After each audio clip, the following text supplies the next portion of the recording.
It does it every time. I had a whole thing planned, and decided to go with default audio instead of my mic. Anyways, you might notice that I am somewhat more HD. I got a I got a new ignore that thing walking over there, by the way. It's not important. Just ignore it for now. I'll get to that. But I got a new monitor. I didn't get the most like I didn't get a crazy upgrade. It's still pretty. I kind of cheaped out a bit. Cheaped out, I say, as if that thing did not cost me like I'm moving myself around. Just an adjustment. If I say as if this thing did not cost me like how much did it cost me? I'm gonna move over here. Okay, there we go. That's better. It cost me like over $100, $150 for the cheapest monitor that they had. That's crazy, right? They're so expensive.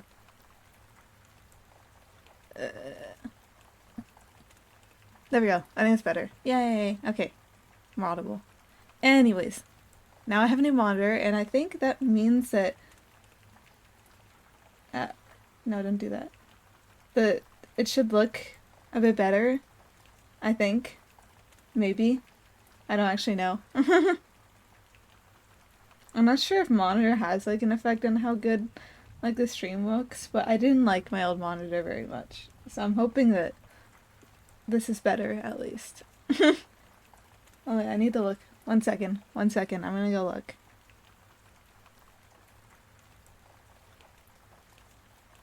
Yeah, it could be worse. But at least I can see better, you know?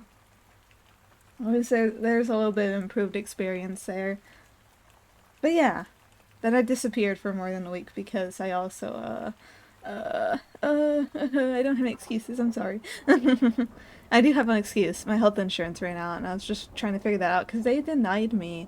Not only did they deny me, like, for, like, the medical income for the free stuff, but they denied me any financial support, and I was really confused why. And it's because on my application, I don't even fucking know why. It said there are no taxpayers, that I did not pay taxes. And that's a lie. I've been paying taxes for years. And yet it said I didn't pay taxes. And I don't understand why it said that. But I figured it out. I now pay taxes. Officially. So I should be able to get financial support for healthcare. I guess I could fudge the numbers a bit and maybe get the free care. But I don't know, I'm afraid that like I do kind of, but also kind of don't fall. I have a weird variable income. It's dependent on my hours, and they get the very variable, so I haven't been able to sort that out yet. But I think I'll probably just buy my own healthcare. I have the budget for it, and I kind of like need to figure out what I want to do, which is a conversation to happen in my head and with people IRL, unfortunately. Because I don't want to dox where I live. But yeah, it's getting sorted out, and I will not die an untimely death anytime soon. So don't worry about that. I actually did almost die, though. I'm joking. I had like a real stomach hurt event. I really wanted to like stream on like Monday? Was it Monday? Was it Sunday? No, it was Monday. It was Monday. It was Monday. I want to stream Unfair Flips so bad. Oh, Lay's Mike Wazowski, or no, what the hell? Stop doing that. Go away. Stop. Stop. No, I can't stop him. He's too powerful. There he goes again. So anyways, I got really sick. I don't know, my stomach just really hurt. And I was like having like fucking like I was burping like 10 miles an hour. I don't know what happened, but I'm over it now. I'm good. I'm normal. And now I can speak, and my stomach does not hurt, and everything is awesome. And like I said, you may notice a little addition. I do some art. My art's not very good. It's very beginner, very poo-poo pissy. I have posted some art on my socials. And I have little pixel sprites of some little Astaria characters for reasons that I'm not going to elaborate on now, but I do have those. Only some of them. I add all the ones I have. the stream avatars because they look cool. I didn't really care with the program, and then I learned, whoa, I can make custom ones. I could put my OCs in there. So now my OCs are just gonna walk around, and you could be them too. We only have the initial four. We have Erna, of course. I think she's the one everyone gets. And then you can also get Kelsey, and Alay, and Kaleo. You gotta have those four. It's gonna be awesome. Yay! I'm hoping I'll get off my ass and make the others eventually. I have a base, so that's why they all kind of like in a similar shape, because they existed for a thing, and they still exist for a thing. Let's not worry about that right now. Let's not worry about that right now. Now you can run around as them, and I don't know. I tried my best to like finagle with the commands, but if I fucked anything up, just let me know, and I'll try to fix it. And I realized my toolbar has been invisible. What is it even there? I don't fucking know. I'm gonna delete it. Okay. Let me... Oh no, my compromising bookmarks of 100 line hub and reading stuff and other stuff and stuff. Nothing very important, honestly. Don't worry about it. What was I had more to say. But yeah, if I messed up anything with the commands, just let me know. I think I made it relatively simple, and I disabled some stuff that I don't fully understand how it works yet, but I want to figure it out later. But yeah, it's there. You could be walking around here as one of my OCs. This is how I force more of my OCs down people's throat. Oh, speaking of OCs, there may be some funny visual novel making S streams in the future, because I decided to do Yuri Game Jam again this year because I love Yuri. I'm sad I missed out on Toxic Yuri Game Jam, so it's gonna be Toxic Yuri. This is how I make up for that. But yeah, it's coming. Tentative title is Dream Diagnosis. It's gonna be a web browser VN because I don't really feel like finagling with Rempe.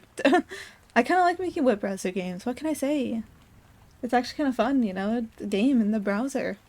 Maybe I should figure out more games in browser, you know? I mean, Renpy can do that, but Renpy's kind of slow with the browser.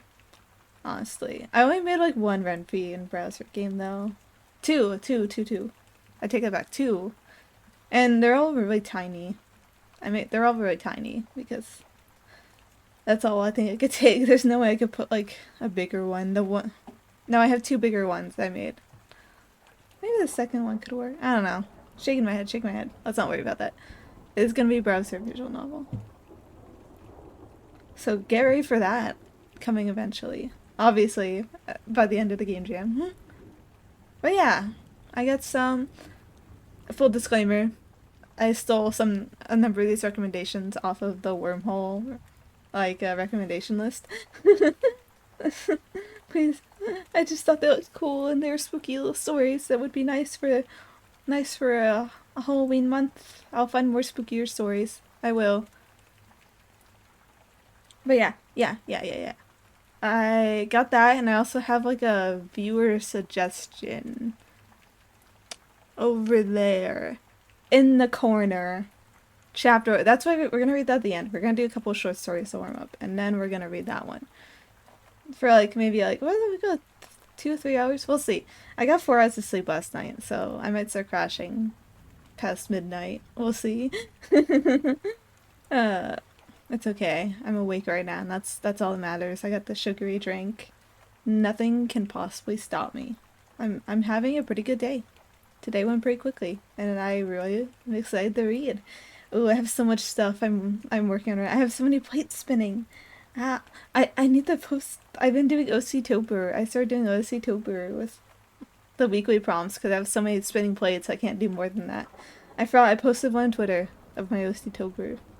I need to post it on my website though. I'll probably just reuse the same thing. I never even uploaded all the OC-tobers I have. Like, I'll do that. They're not that long. I can do that. And I'll upload in a separate tab. OC-tober 2025. That's all I have in terms of announcements. Wait, there's actually no, I'm not gonna say it. I'm gonna save this one in my pocket for later. It's going in there. It's gone. Let's just get the reading. I need more time to cook on the specific one. Next Wednesday, okay? Next Web Read Wednesday, I will tell you guys what I'm talking about. I also need to like share around the forum again for the Web Read stuff. I will do that. Wait, I'm gonna check something real quick.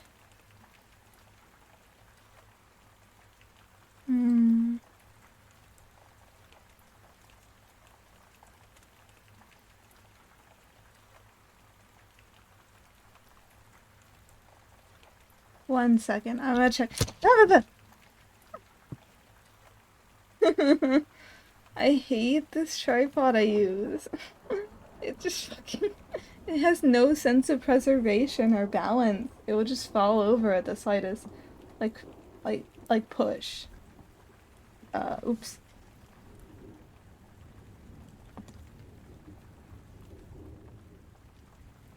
Anyways, 1 second. I'll be back. I need to fix my tripod. I'm sorry. And then we'll read.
Okay, I believe it's stable now.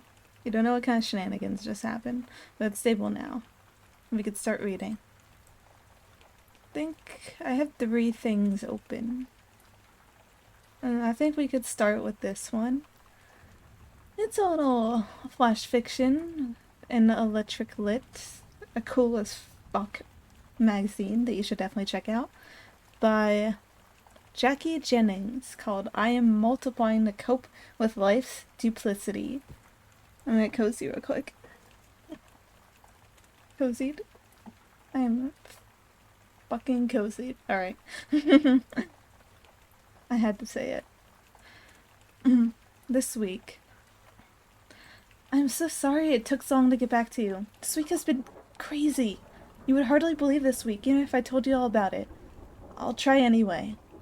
First, on Monday, both the kids were sick. I took the two of them to the pediatrician, like a good mother and a good citizen.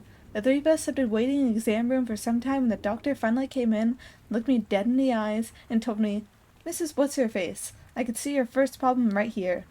This is only one child." One child? I bellowed this. This is surely more than one child. Just look at them. But when I looked down, he was right enough. Just one kid. A boy with coarse, wavy brown hair and no-scaled blue-gray eyes. I left the pediatrician's office with amoxicillin for the child's strep and a head full of questions like, when had my children merged? Why hadn't I noticed? Why do they make amoxicillin bubblegum flavored? The one candy thing we teach them not to swallow. That's a good question, actually.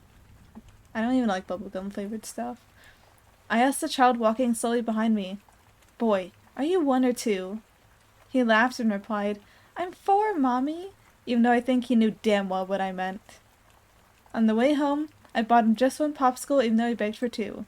Nice try. I'm on to you, kid. 1 popsicle from now on. So, that was Monday. Just another Monday. Tuesday I shouldn't even get into, because I barely got out of it. But on Tuesday, I learned that my dearest, darlingest husband had parked the car in a spot that was set to be cleaned. When a parking spot is scheduled to be cleaned, you must not be parked in that spot, or else a street cleaning machine cannot clean that spot. I was supposed to be teaching a class, and my husband was scheduled for his bi-weekly bowel cleansing, wherein a doctor in Midtown gives him twilight sleep, sticks a long pipe cleaner down his throat, and wipes every tube clean. We left the car, and it was moved by someone else, and we're still trying to figure out who. Was it you? Thank you, if so. And also, where is our car? Wednesday I forgot to eat and fell down 2 stairs. On Thursday I wrote a letter to the city about the 2 stairs, to whom it will probably not concern. Hello, why are there 2 stairs floating in the middle of nowhere? And why do they only go up? If the city deems it fit to build 2 stairs in the middle of nowhere, then surely the city, in its infinite wisdom, can see logic in also building 2 companion stairs going down as well? My letter started like this, genteel and civic-minded. Then it became increasingly hostile, as letters tend to be. Surely, the city, you dweebish hodgepodge of crazy rich oligarchs, you feeble second sons and nitwits, surely you can see the pathological nature of building 2 stairs which only lead up. You leave me no choice but to fall down the other side. You are mortals, not gods, and you should be punished as such, summarily executed. How you made me fall upstairs. Why did you put this in? Die. Die. Best, but not really, a citizen. P.S. The streets are motherfucking dirty. Where's my missing car? On Friday I received word, via text, that though my letter was received and the points well taken, death threats against public officials were unwelcome in New York City. I texted back, unsubscribe, and that seemed to settle the matter. Don't send death threats ever. Unsubscribe. Okay, understandable. Have a good day. I then remembered that my little, only one of them child needed to be picked up from school. When I arrived, he was waiting on a swing. "You're the same child from Monday?" I asked as I approached. "I'm not," he said with a small sniff. Such a little sniff, like the wing bone of a bird or the thumb of a fairy. "I'm your second child, the one you forgot." "I haven't forgotten any of my children," I told him, "and I have thousands. Just not all here at the same time. No, he said. You just have the one. I threw my head back to try and catch snowflakes on my tongue, but it really snows in April, so I shut my trap. The school's yard was right under the flight path, the JFK. I watched the plane sail over me, probably flying to St. Barth's or Ibiza or some other sexy place I've never been, would never go as a hot person. Not now. My son swung lightly back and forth. The chain squeaked. You're right, I agreed. I only have one child. You are my son, my only son, the only child I have or ever will have. You look and sound just like me. So sometimes I forget you are you, and there is only one of you. I took him to the popsicle store and bought him a box of popsicles and let him eat the whole thing on the white couch. Now my couch is tie-dyed and smells like blue raspberries, a thing that does not exist. My husband was upset about the popsicles and the couch, but when I told him about how I only have one son forever, I think he understood. I think he snuck a popsicle. He is, after all, a son too. Which brings me to your email. All the times you proposed for a meeting are fine. I can make all of them work. There are thousands upon thousands of me, and I'll make sure that one of them shows up for you. Just tell me when. That was bizarre. It's just life. Link with life's duplicity. Very abstract, I like it. Abstract, but somehow very grounded, you know? Maybe children aren't merging after all. Maybe it's just a metaphor for our different selves. The kind of people we are. I'm someone different here than I am when I'm at my job. Or when I'm talking to my friends, you know? It's crazy. I liked it. Very used every word kind of thing. Hell yeah. I want to get better at making short things. I'd say I'm a pretty brief writer though. I don't get. I am pretty not too long in the words. Actually, this one sounds pretty interesting.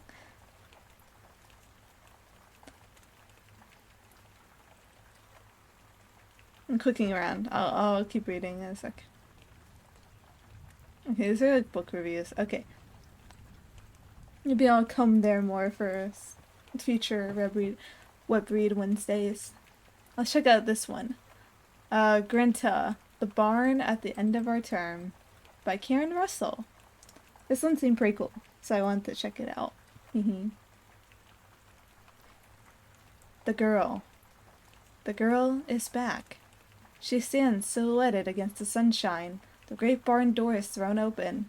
Wisps of newly mown hay lift and scatter. Light floods into the stalls. Hi, horsies! The girl is holding a cloth napkin full of peaches. She walks up to the first stall and holds out a pale yellow fruit. Rutherford arches his neck towards her outstretched hand. Freckles of light float across his patchy hindquarters. He licks the girl's palm according to a code that he's worked out. I don't know what the code is. Which means that he is Rutherford Birch Hayes, the 19th President of the United States of America, and that she should alert the local officials. Ha ha, the girl laughs. That tickles. What the hell? Sorry, no one's saving you. You're a president, which automatically means you probably deserve this fate.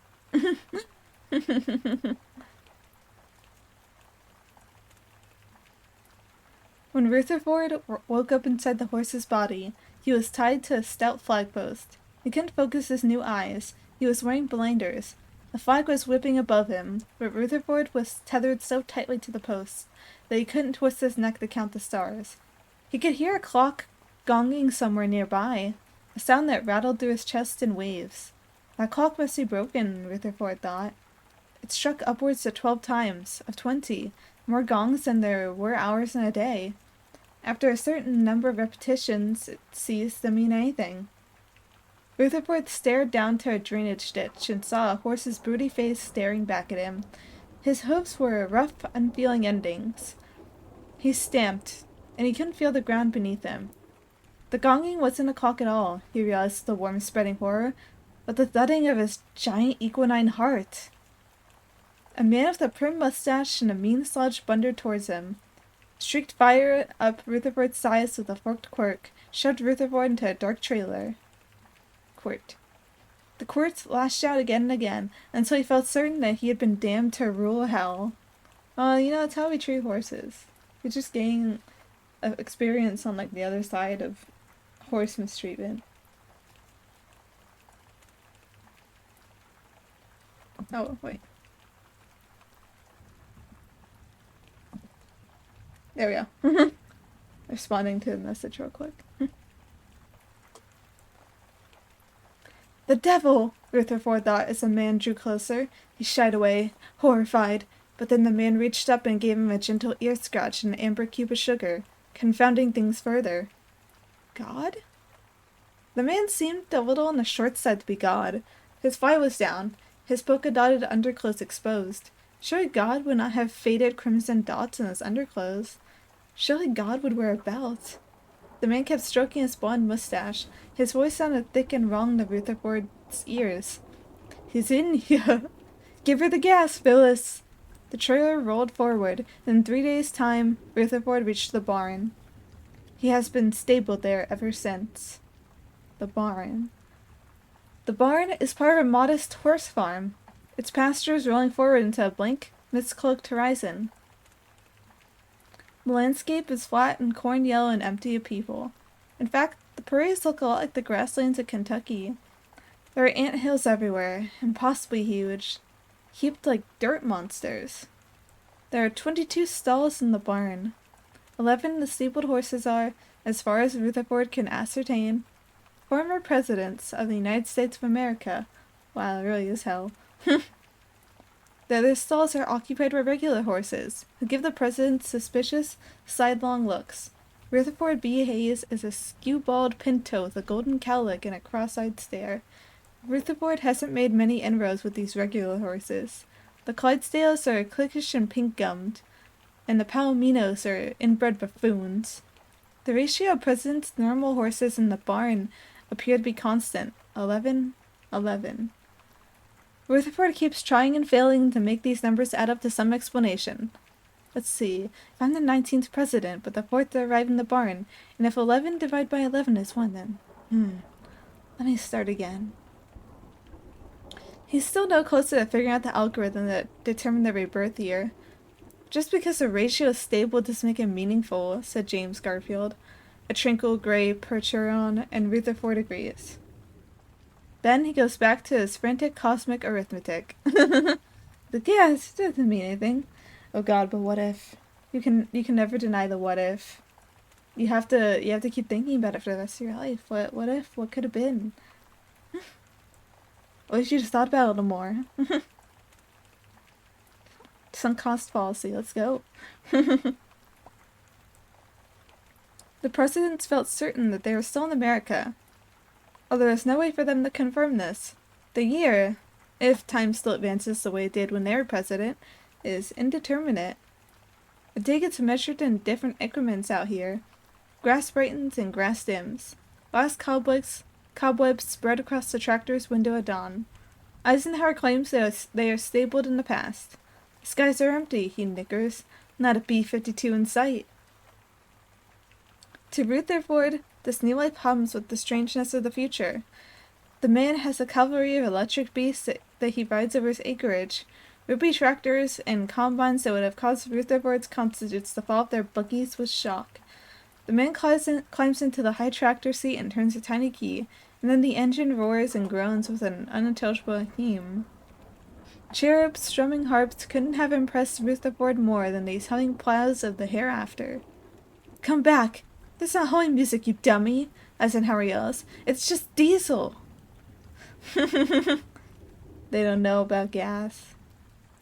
The man goes by the name of Fitzgibbons. The girl appears to be Fitzgibbons' niece. Rutherford used to think the girl was an angel of mercy, but that was before the incident with the wasps. Oh boy. She refers to the man as Uncle Fitzy, a moniker that many of the presidents find frankly alarming. Rutherford, for his part, feels only relief. Fitzy certainly doesn't seem so bad when you consider the many infernal alternatives. Beelzebub, Mephistopheles, Old Serpent, Prince of Darkness, the Author of Evil, Mr. Scratch. Even if Fitzgibbon does turn out to be the devil, Rutherford thinks, there's something strangely comforting about his Irish surname. At first, many of the presidents assumed that Fitzgibbons was God, but there's been plenty of evidence to suggest that their reverence was misplaced. Fitzgibbon is not a good shepherd. He sleeps in and lets his spring lambs toddle into ditches. The presidents have watched a drunken Fitzgibbon fall off the roof of the shed. They have listened to Fitzgibbons cursing his dead mother. If Fitzgibbons is God, then every citizen of the Union is in dire jeopardy. That makes sense. I believe this guy's God. Oh, I for one have great faith in Fitzgibbons. I think he is a just and merciful lord. James Buchanan can only deduce, given his administration's many accomplishments, that this barn must be heaven. Buchanan has been reborn as a facetious bay, a gelding sired by that racing great Caspian Rickleberry. Do you know that I have an entry in the royal ledger of equine bloodlines, Rutherford? It's true. His nostrils flare with self-regard. I am being rewarded, Buchanan insists, for annexing Oregon. But don't you think heaven would smell better, Mr. Buchanan? Warren Harding is the flatulent roan pony who can't digest grass. The presidency was hell, he hiccups. All I wanted was to get out of the damn White House, and now look where I've ended up. Dispatch from Mr. Dante. Hell doesn't happen in circles. This barn is 1 square acre of hell, and Fitzgibbons is a devil. Rutherford lately tries to avoid the question. All the explanations that the other presidents have come up with for what has befallen them, and why, feel too simple to Rutherford. Heaven or hell, every president gets the same ration of wormy apples. Every president is stabled in a 12 by 12 stall. Maybe we have the whole question reversed, mixed up, Rutherford sighs. At night, the wind goes tearing through the barn's invisible eaves, and he wonders, maybe the man is heaven, the mobile hand that brings him grain and water. Maybe the barn itself is God. If Rutherford lops his ear outwards, the barn's rafters snap with the reverb of something celestial. At dusk, Fitzgibbons feeds them, waters them, shuts the door. Then the barn breathes with the promise of fire. Stars pinwheel behind the black gaps in the roof. Rutherford can hear splinters groaning inside wood, waiting to ignite. Perhaps that'll be the way to our next life, Rutherford thinks. The lick of blue night lightning that sets the barn ablaze and changes us more finally. Perhaps in his next body, Rutherford will find his wife Lucy.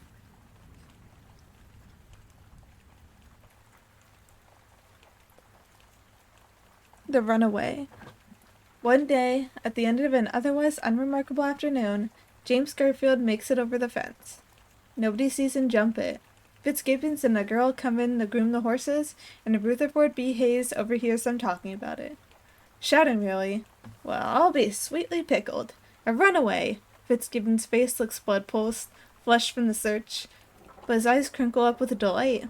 Sun up, sun down, Fitzgibbons follows the same routine. Surprise is a rare and precious feeling on the farm. How do you like that, Angel? We never had a runaway before. But where did he run to, Uncle Fitzy? Fitzgibbon grins down at her. I don't know. Fitzgibbons doesn't seem at all put out by the loss. Something about the way he squints into the green mist beyond the fence makes Rutherford think that Fitzgibbons is rooting for Garfield's escape. Do you think that Garfield will return? James Buchanan asks now, looking nervous. Because he must return, for the good of the barn. We elected Garfield to represent the Mallards. Who's going to speak out on behalf of the Mallards at our next convention? You can't just shirk a duty like that. You can't just abandon your post. Apparently, you can, thinks Rutherford. The other presidents all stare at the waves in the air in James Garfield's stall. He's gone. He escaped. He's going to the other... whatever hell else is out there. The next incumbent. The following morning, Fitzgibbons comes in early to clean out Garfield's stall. The barn buzzes with speculation about the next president to join the ranks. Millard Fillmore is nervous enough for all of them. Do you think he'll be an agreeable sort of man? Do you think he'll be a Republican? Why? What if he's just a regular stud horse and not a president at all? Nobody answers him. Every man is scheming in the privacy of his own horse body. Andrew Jackson, a stocky black quarter horse, stabled next to Rutherford, can barely contain his ambitions in its deep ribs. He could feel his human cunning quiver from the fetlock up. Whoever the newcomer is, I will defeat him, he says. I will defeat him. Jackson has been lonely for an adversary. Every spring he runs uncontested for the office of spokeshorse of the Western Territories. Many of the presidents have sworn themselves into similarly foolish titles. Governor of the cow pastures, commanding general of standing chickens. They reminisce about their political opponents like old lovers. There's a creeping emptiness to winning an office that nobody else is seeking. At noon, Fitzgibbons leads the new Solon. He's a thoroughbred with 4 white socks and a cranberry tint to his mane. Buchanan recognizes him right away. John Adams! Adams lets out a whinny so raw with relief that it dislodges sleeping bats from the rafters. You know me! Adam woke up just yesterday in the dark closed trailer that he assumed was a roomy coffin. Accepting that I could see the sunshine through the slats, he says in a voice still striped with fear. He seems grateful when Buchanan gives him a friendly bite on the shoulder. Are we dead? 10 horses nod their heads. Is this heaven? It's an awkward question. Ears flatten, nostrils dilate, as wide as a man's fist. Rutherford unleashes a warm, diplomatic sneeze to ease the tension. That depends, shrugs Ulysses. A series of bleary, battle-weary lines cross-hatch his black nose. Do you want this to be heaven? Does this look like heaven to you? Adam studies the dark wools of mildew, the frizz of lofted hay, his own hoofs. He goes stiff in the ears, considering. That also depends. Is Jefferson here? Jefferson is not. Oh god. Miku Binder Jefferson. If you know, you know. There are many absences in the barn of unknown significance. George Washington, Lincoln, Nixon, Harrison. The presidents haven't arrived in the order of their deaths either. Woodrow Wilson got here before Andrew Jackson, and Eisenhower has been here since the beginning. But we can't live our afterlives as common beasts. Adam's eyes shine with horror. There must be some way back to Washington. I'm still alive, and I'm certainly no horse. Well, you are now, buddy, and nay, get used to it. There is always this period of denial when new presidents first arrive in the barn. Eisenhower still refuses to own up to his own mane and tail. I'm not dead either, John Adams, Eisenhower says. I'm just incognito. The Secret Service must have found some way to hide me here, until such time as I can return to my body and resume governance of this country. I can't speak for the rest of you, but I'm no horse. I'm no horse, Andrew Jackson mimics. He butts Eisenhower with the flat of his head. What the Christ are you, then? The 34th President of the United States. Eisenhower shakes spurs from his tail in a thorny maelstrom. Adams is rolling his eyes around the barn, on the verge of rearing. His gums go purple. Gentlemen, we must get out of here. Help me out of this body. By the looks of things, Adams would be a stall kicker. He kicks again and again until splinters go flying. We need to alert our constitutes to what have befallen us. Gentlemen, rally! What's keeping us here? The doors of the barn stand wide open. Rutherford, says Ulysses. He stands 16 hands high and retains his general authority. Why don't you show a good fellow Adams the fence? The fence. Very self-explanatory.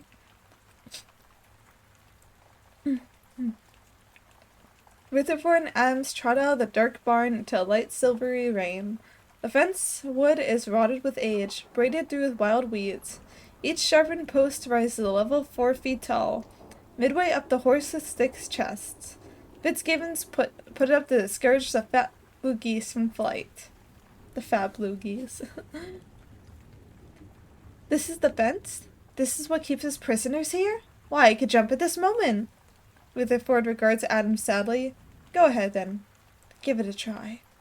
Adams charges the fence. His forelegs lift clean off the ground as he runs. At the last section, he groans and turns sharply to the left.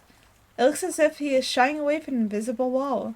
He shakes his small head, stamps and whinnies, and charges again.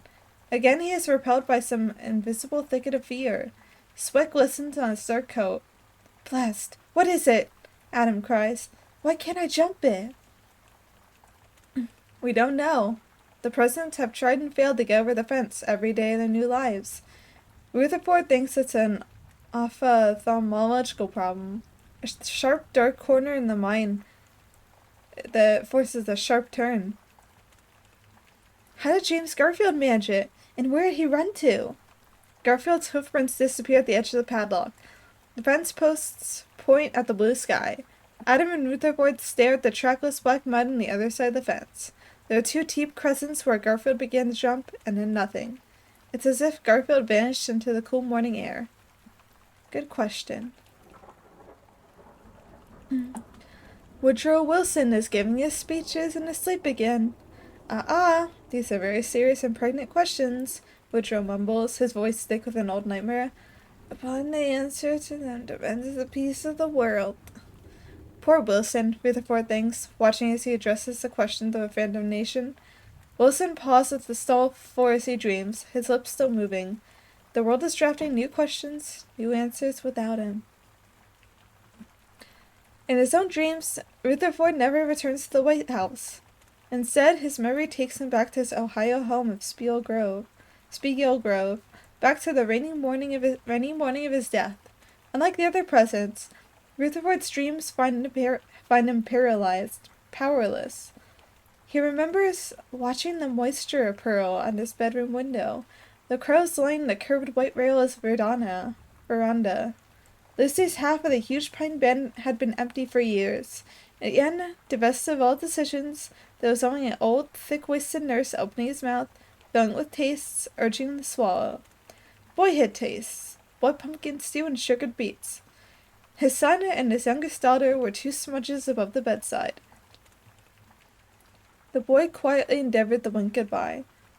Then Rutherford's throat began to close, shutting him off from all words, and he felt himself filling with silence.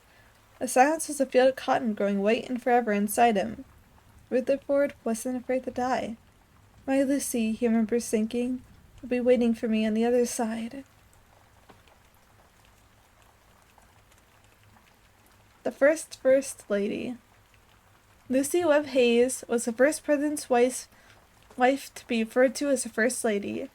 Nobody besides Rutherford and a few balding White House archivists remember her. Rutherford wishes that he was still a man, she was still a lady. He wishes that he had a hand to put on her waist. Lucy? He hisses the passing mallard. Lucy Webb? Women revert to their maiden names in heaven. Rutherford feels fairly certain. He can't remember where he learned this. France or the Bible?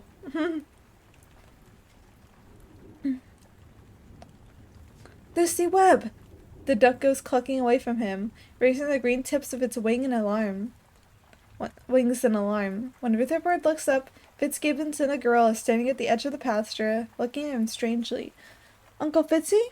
Does it sound like that horsey is quacking to you? Rutherford and Fitzgibbons stare at each other for a long moment. You know, Sarge has been acting up lately. All the horses have been mighty queer. Worms, maybe. We have to get the vet out here. We have to get him some of those hydrangea shots. After Fitzgibbon and the girl disappear behind the house, Rutherford continues on his quest to find the soul of his wife. There's a sheep that Rutherford has noticed grazing on a north pasture, slightly apart from the others. The sheep perks up when Rutherford trots over. It might be his imagination, but I think he sees a fleck of recognition, ice blue, floating in her misty iris. President Wilson? Rutherford nudges him excitedly. Could I trouble you to take a look at one of the ewes? Rutherford had heard that Woodrow Wilson grazed sheep on the south lawn. He hopes that Woodrow would be able to confirm his suspicion. Your wife, you say? Wilson exchanges glances with the other horses. Oh, I'll gladly take a look, President Hayes. His voice is pleasant enough, but his ears peek up in derisive triangles. Rutherford's shame grows with each hoof fall. The closer they get to the sheep pasture, the more preposterous his hope begins to seem. His trot hastens into a canter until Woodrow is breathless, struggling to keep pace with him. "Slow down, man," he grumbles. They stand in the rain and stare at the sheep. She's taking placid bits of grass, ignoring the downpour. Her white fleece is pasted to her side. "Uh-oh," says Woodrow. "Hate to break it to you, but I think it's just your standard sheep. Nope, not a first lady, no. Her eyes, though." "Yes, I see what you mean. Cataracts. Unfortunate." Rutherford thanks him for his assessment. "President Hayes?" Eisenhower is smirking at them from across the field. "Pardon, am I interrupting something?" The other presidents have all gathered behind the bunny. Sorry, 1 second.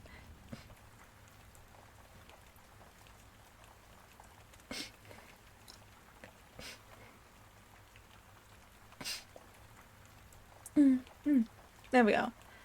"You're late again, sir." Rutherford straightens abruptly, his cowlick flopping into the black saucers of his eyes. He takes an instinctual step in front of Sheep Lucy, as shielded from Eisenhower's purple sneer.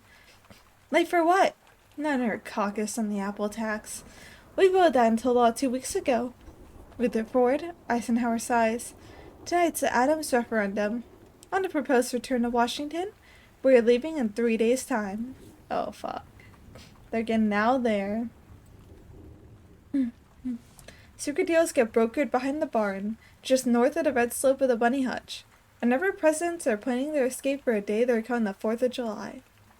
"The country is drowning in sorrow," Adam snorts. It's high summer. Oats fall around him like float down snow. "Our country needs us." After several months of knickered rhetoric, Adam had convinced a half-dozen of the former presidents to be his running mates in a charge on Washington. Whig, Federalist, Democrat, Republican, Adam urges his fellow horses to put aside these partisan politics and join him in the push for liberty. He wants the world to know that they have returned. "It is obvious, gentlemen. Of course we're meant to lead again. It is the only thing that makes sense. What other purpose could we have been reborn for? What other—" Adams is interrupted by a storm of hiccups. Behind them, Fitzgibbons is hitching Harding to a child-sized wagon. He helps the girl into a wooden wagon bed. Fitzgibbons grins as he hands the child the reins, avuncular and unconcerned, his big arms crossed against his suspended chest.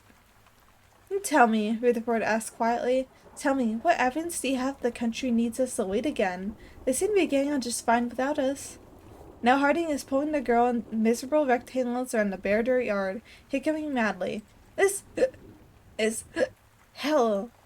The girl waves a dandelion at him like a winded yellow scepter. "Giddy up, horsey," she laughs. Aside from Rutherford and Harding, the other presidents are in ecstasies. Surely the term limits of the 22nd Amendment won't apply to me anymore. The rebirth is the loophole that let me run again, Rutherford. Eisenhower grins for some invisible camera, exposing his huge buck teeth. "And win." "Oh dear, thanks, Rutherford." The smile is not going to play well on the campaign trail. "With all due respect, sir, I fear you might be seeking the wrong office. I think there are some, obstacles to your run that you perhaps haven't considered." "Obstacles?" A fly buzzes drowsily between them and lands in one trembling whisker. "I'll give you some credit, Rutherford. I put a lot of thought into this. Let me outline my campaign strategy for you." Eisenhower has made this speech before. "And what about you, Rutherford? What are you, a stallion incumbent or a spineless nag?" Rutherford blinks slowly and doesn't answer Eisenhower. Both options are depressing. He doesn't want to return to Washington, if there even is a Washington. He just wants a broad recognition out of this one ewe. "Neither. I'm not going anywhere. I'm not leaving my wife." "Bah," says the sheep. "Ah." She is standing right behind him. Her head is the black triangle floating on a huge cloud of her body. Rutherford has been training a sheep who might be Lucy to follow him. He holds his own supper in his mouth and then drops clumps of millet and wet apple cores to coax her forwards. "Come on, sweet Lucy, let's go back to the barn." The other presidents mock him openly, the ears pivoting with laughter. The sheep trails him like a pet delusion. Like a wife who hasn't woken up to the fact of her love yet, Rutherford tells himself, tempting her with another chewed-up apple. When Apple stood the sick grass behind him. The sheep that might be his wife follows him into the barn, blinking her long lashes like a deranged starlet. Oh, there's issues happening here. Okay, so that's what happens when you're a horse in the barn. And then nobody's coming to help. The girl comes again later that evening with a curry comb and 6 leafy carrots. Her arrival causes frightful stirring in the barn. Does the child have her book bag? Buchanan inches forward in the stall and cranes his neck, trying to see around the child's narrow back. Yes, Adam crows. To arms, gentlemen! The horses have been trying to get hold of the girl's school books for some time. Every president wants to find out how history regards him. Fitzgibbons is no help. He is maddeningly apolitical. He'll spend hours musing out loud about fertilizer or the toughness of bean holes. But Fitzgibbons never complains about property taxes, never mentions a treaty or a war. He seems curiously removed from the issues of his day. Get her book bag, Eisenhower hisses. There's something sinister about the angle at which his lips curl over his rubbery gums. This girl's school bag is leaning against the barn door frame.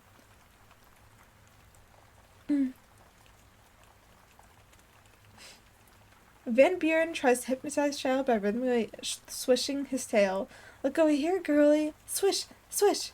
He shakes his head from side to side. Eisenhower steps gingerly into the loop strap of the child's bag and drags it with his foreleg. He has it almost to the edge of his stall before he notices. Uncle Fitzy! The girl yells. Ginger Snap is being bad. Eisenhower hates it when she calls him Ginger Snap. He complains about the statement's pomp. Gentlemen, there exists no more odious appellation than nose crumpling, black lips curling, Ginger Snap. The girl walks forwards and snatches her book bag back, but not before Eisenhower, shaking it upside down, kicks several of the books under a clump of hay. Hurry, he hisses, before Fitzgibbon comes with the whip. The presidents crawl around the books. Literature, mathematics, science, cursive, no history book. The cursive book has fallen open to a page thick with hundreds of lowercase b's. Eisenhower sends the book flying with a swift kick from his right foreleg, disgusted. Every subject of American history. What's become of our education system? What are they teaching kids in schools these days? It's an urgent question. What are they teaching children these days? How is each president remembered? That's the afterlife the presidents are interested, not this anonymous fly-sweating limbo. They do not like it. Maybe that's the point. You have to distance yourself from the mortal life you once lived and just find a new existence.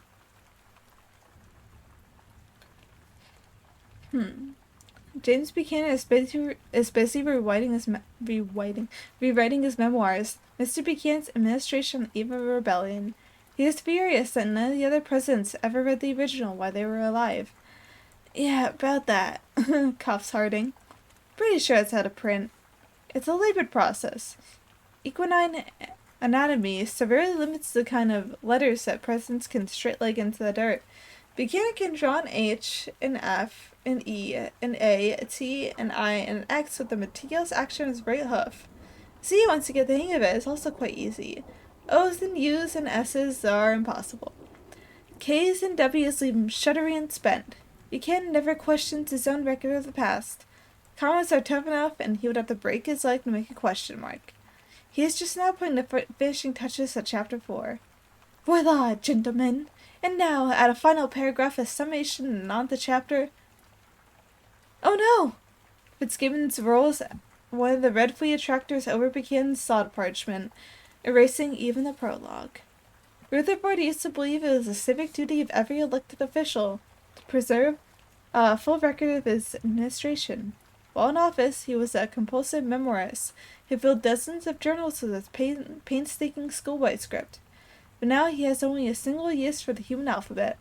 He hooves messages in the rich loam behind the coop, too. But they are for one woman instead of posterity. L, L, L, L, he writes, by which he means Lucy. Hunger and restraint.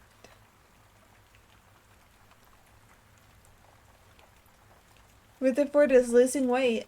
He keeps a sheep near him all the time now, crooning to her through close gums. Lucy, Lucy, give me your answer due. I'm half crazy. Pipe down, Rutherford, snaps Harding. Stop giving that sheepy food, you idiot. You will starve to death if you keep it up. Rutherford ignores the other presents and kneels next to the sheep.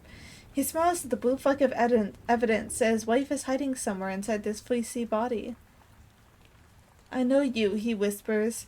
He lets a brown apple plop into the sawdust between them. The sheep eats it with gusto, and Rutherford hopes this means his love is requited. In the morning, Fitzgibbons yelps when he discovers the sheep in the stall with Rutherford. Sarge! Fitzgibbons smacks a palm against his bald head. What the hell are you doing, that blind ewe? That's spooky, Sarge. That has got him natural. Feeling sick, Sarge? Getting some rat poison or something? Fitzgibbon approaches Rutherford with the oil halter. Come along now, he grunts. Open up. He jostles the carrot round Rutherford's stubbornly pursed lips. A second later, the carrot has disappeared, and Fitzgibbon is cursing and hopping on one foot. Jesus, he growls. Sarge, you old fleabag, you bit me! I'm becoming very clever at getting the carrot without opening up for the bit. Rutherford thinks. He keeps the carrot in a pouch in his cheek. A gift for Lucy. At the games of hunger and restraint, my fellow countrymen, I am becoming excellent. Campaign promises. In the yard, the other presidents are still hungry for power. They are practicing for a return to Washington. Adams is so starved for dominion that he begs the girl to allow him to represent her interests as Uncle Fitzgibbons. Elect me to take part in the public life of your barn, young lady, and I shall act as a fearless, intrepid, undaunted part in all hazards. Ha, Mr. Pretty, you're so noisy today. The girl hums a nonsense tune as she plays Adam's tale with Jeremias. Martin Van Buren is barn sour. Even he shouts out impossible promises of turkeys from the dim interior of his stall. Your might constitutes my turkeys, Van Buren kneels, and the love I feed you is for forever. The turkeys promenade around the yard and ignore him. Rutherford wonders if they, too, have human biographies hidden beneath their black feathers.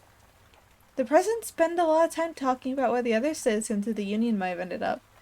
Wilson thinks the suffragettes probably came back as kicky rabbits. Suffragettes. I don't understand, Rutherford says. Don't you gentlemen realize that you're stumping for nothing? What sort of power could you hope to achieve out here? Rutherford was ready for his turn to be over. He was happy to keep his promise and not run for re-election. He had been a reluctant Cuban in the first place, unwilling to leave his war post and take a furlough for the stump. Mark Twain campaigned for him, and he still never expected to win. Rutherford never knew a generous margin in the whole of his life. His victory is the most disputed in American history. A single electoral vote would have given the presidency to Samuel J. Tilden. It is a squeaker, Eisenhower nods. I remember studying it in school. Often Rutherford wonders what would have happened if Tilden had won. He wonders if he has unjustly displaced Tilden from his stall in the blank country sun of the afterlife. If we could just reach a consensus that this is heaven, Rutherford snorts, we could submit to it the joy of wind canter and the stubbed ashy sweetness of trout carrots. Burnished moons, crushing the secret smells out of grass. I would be free to gallop. The only heaven that Rutherford has known in the barn comes in single moments. A warm palm in his nose, fresh hay, tiny feasts of green thistle made nearly invisible by the sun. A dawn. Heaven is a feeling that comes when the wind sweeps the fields.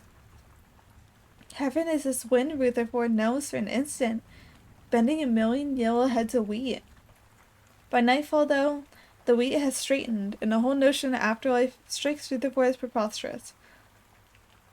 All these arguments are nonsense, he confides to Lucy. We are still alive. This is still America. The stars look the same, he continues. We are fed. We are here.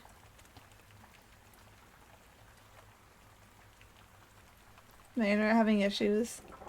No, internet, come back to me. I'm sorry. It's okay, it'll fix itself. I'm gonna tuck myself in a bit more. There we go. I'm sufficiently tucked now. Alright.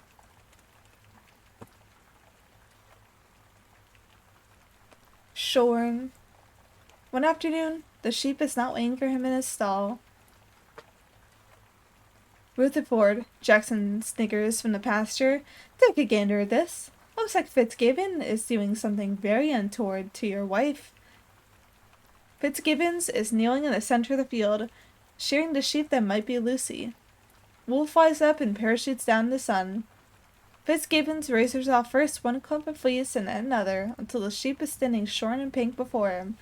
All of a sudden, Rutherford's body feels too heavy for his coltish knees. He stares at the growing pile of fleece, heart pounding, and for a crazy moment, Rutherford thinks he could still salvage what's left of Lucy. Perhaps there's some way to pull this wool back to the sheep's body. To cover up again? He prods frantically at the white curls with his hoof. The sheep rises out of the green grass completely bald. Now the fleck in her eye looks bright and human. Worse than meaningless, Rutherford thinks. A symptom of illness. Cataracts. Just like Woodrow first said.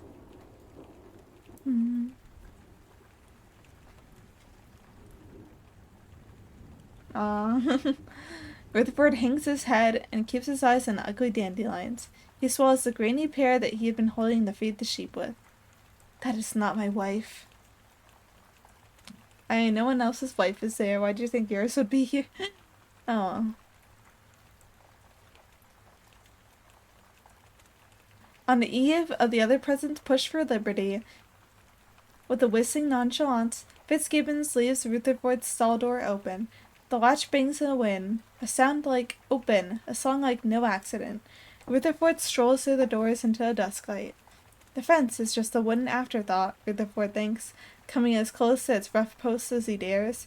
We're imprisoned already. He can feel the walls of his new body expand and contract. Tonight, it's not an altogether unpleasant sort of heaven to be trapped in.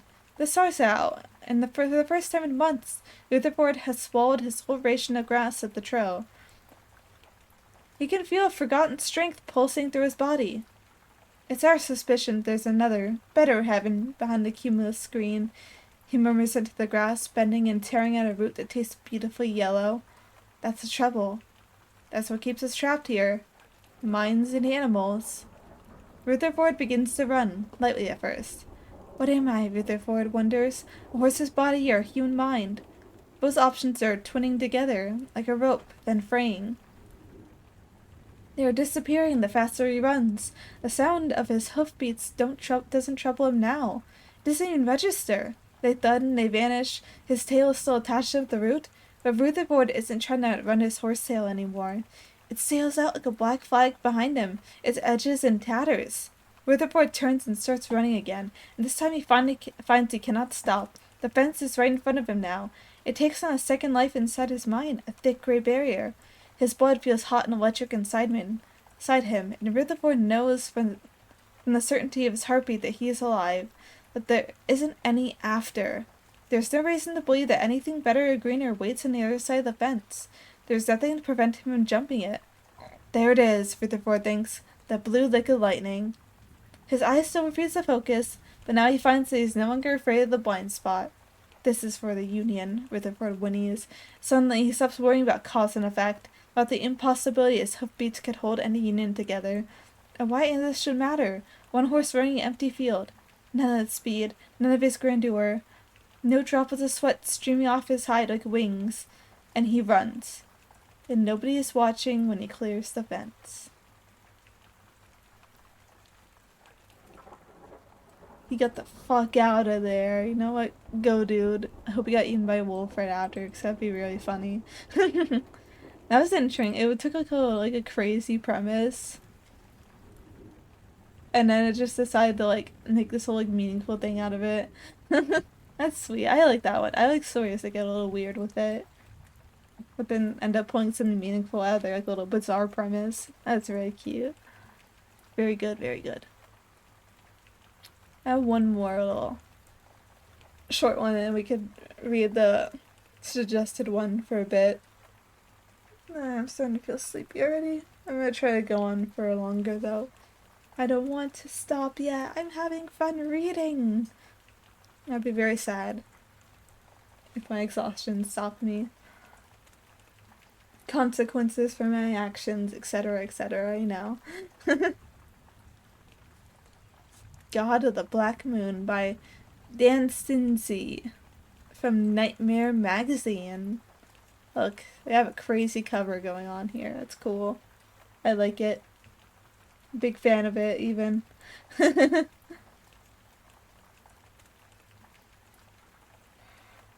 Okay. Yawn. Yeah. Okay, I got the yawn out. There's ritualistic violence and pregnancy here. Oh boy, watch out, gang. Alright.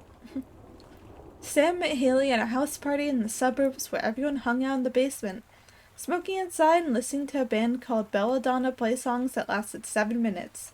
Sam was drunk and high in psychedelic mushrooms. To him, the basement had the quality of a bomb shelter. The world outside had been turned to ash. He didn't mind this idea and thought that maybe time didn't move forward like a river. But instead it was a cyclone, with a single night at its center. Haley had short black hair and a nose ring. Her face contained every color that Sam had ever seen. If he moved his head too quickly, nodding to the music while he looked at her across the room, her body left neon trails in its wake. Haley must have felt him watching, because she turned, and their eyes met. He looked away, and found a cigarette in his hand that had been burning for all eternity. His fingers began to lengthen. They seemed to be the hands of another person. This isn't my body, he thought. My brain belongs somewhere else. And then she was standing beside him, glowing green and pink. Can I bum a cigarette? She said. The band was between songs. Waves of light came out of her mouth when she spoke.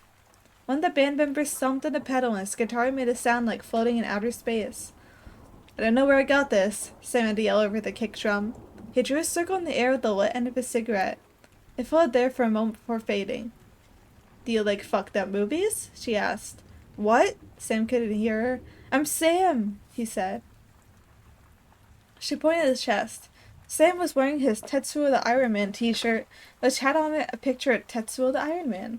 Very self-explanatory. It was a black and white picture of a Japanese guy with wires coming out of his head. Have you seen God of the Black Moon? She said. I don't know what that means. It's like experimental. It's not online anywhere. It's only on VHS, and the copies are very, very hard to find. You have to know the right people. Right on, Sam said. He was seeing in high definition. He could see exactly where her makeup had been applied. Little top patches on nose and forehead, and those places she had missed, where her real skin was visible. I could show it to you sometime. Right on, Sam said, unsure if he was repeating himself. Me too, buddy, me too.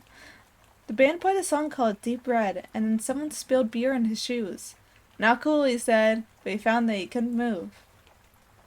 Later, they wandered through the house together, looked at photographs of people they never met, and then made out on a fake leather couch in the living room. His skin stuck to the cushions. She asked him to bite her neck gently, and when he did, she let a sound like a dreaming animal. He put his hands up her shirt, and she told him she was on her period. They kissed for a while longer, and a taste in her mouth made Sam think of raspberry lemonade. The drugs wore off. Haley fell asleep with her. Oh, wait. Okay, my internet was being weird. I don't know why.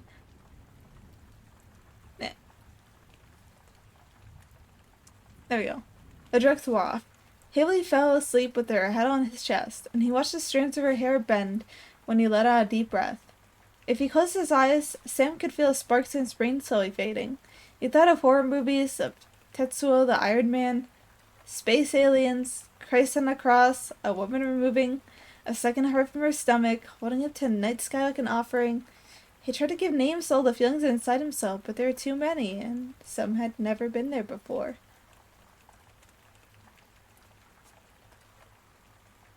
The week after Sam met Haley, he found a dead bird on his porch. Purple and featherless, the creature was very recognizable. A long navy vein ran up its back and across the skull. Sam didn't know if he should move the bird, so he left it there. On the wood boards, and over the next few days, watched as the body flattened out like an air mattress sleuthing air. Not long after that, the baby bird was gone. It simply disappeared. A small, greasy shadow remained where the body had been. Who would have forgotten the baby bird? Let it slip from his mind like all the other little horrors that occur in the natural world, just past the age of perception, if it hadn't been for a walk he took with Haley later that same week. It was October. The sky looked like cement. The light outside made Sam think of those washed-out movies about coal miners or steel workers in some opioid town. Okay, yeah. Skeletons hung from trees. A plastic witch with light-up eyes cackled as they walked past the porch of a hoarder. Haley was describing the plot of an Italian movie that she had seen. A bunch of people ended up at this spooky movie theater. Wait, no, that happens later. Only start over. She paused. Sam looked intently at her face as she spoke. If there had been a cliff in front of him, he'd have walked right off the edge. The spooky dude in a weird mask gives this college girl free tickets to the movie. She goes with her friend. The movie they're seeing is a horror movie. It's about some kids that dig up the grave of Nostradamus and release a horde of demons. The penis guy? You're thinking of Rasputin. Oh, yeah, said Sam. So eventually the movie star leaks out, and people in the audience start turning into demons. Something about the drugs he'd taken on a night they met lingered in a way he saw her. There were secret colors, he knew, hidden below her pale skin. He imagined touching a meaty part of her palm, then pulling his hand away to find a thumbprint, rainbow-colored, slowly fading as the blood returned. One of the demons rides a motorcycle and has 2 samurai swords. Sick, Sam said. Sick. Sick. Okay, I'm done. Sam had never dated anyone. Not seriously, but he knew something about her was special. He wanted to shrink Haley down, slot her in the back of his head like a science fiction microchip. He wanted her to hear his thoughts, to see the images inside his mind. Haley held up her arm in front of Sam to block his way. He felt his skin prick up where her forearm touched his chest. Jesus Christ, she said. At their feet, splayed out on the sidewalk, was the crumpled body of a bird. A sparrow. Not a baby this time. An adult. At first, he thought the sparrow was dead. But looking closer, he saw the bird's black eye float around its socket. One of the bird's wings was twisted in the wrong direction. It flapped the other wing and spun in circles on the pavement. What do we... Oh, I interrupted. 1 second.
Hello.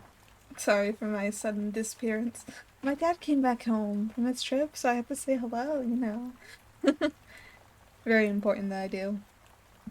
But yeah, now I'm back. Where were we? I was so absorbed in the story. I was like, oh fuck. My dad's home. I have to run. But yeah, now I'm back. Probably go on for like an hour or so. Yeah, sounds good to me. What do we do? Sam thought and pointed to say. But before he could, Haley pressed the heel of her black boot down the creature's head. The sound was like crushing a wet leaf. When she pulled the boot away, the bird's head was a collage. Bits of viscera, feathers, brain, flattened and swirled together. The bird's wing kept flapping even after it had died. I couldn't let it suffer, Haley said. Her voice was different than it had been. She took Sam's hand in her own and led him down a dirt trail that wound through a small wooded area near his apartment. He'd passed the trail 1,000 times, but had never seen where it led. There's something wrong with this girl. I can't wait to see what it is. It should be no secret. I have a thing for women with issues. In fiction. In fiction. In fiction. In fiction! Just making it obvious.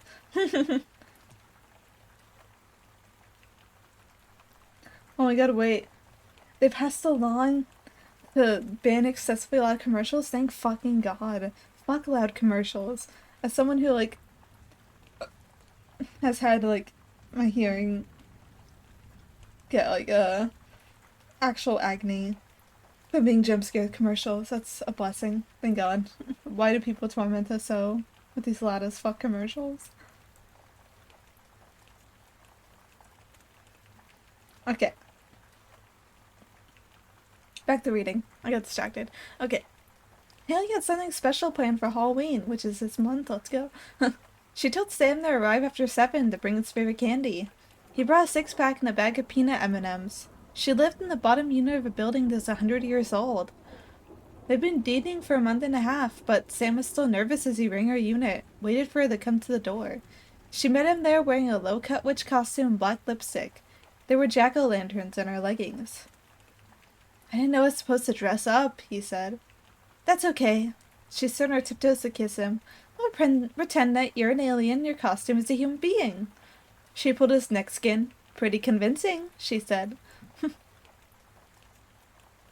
Inside there were fake cobwebs stretched across the ceiling, rubber spiders hanging from strings.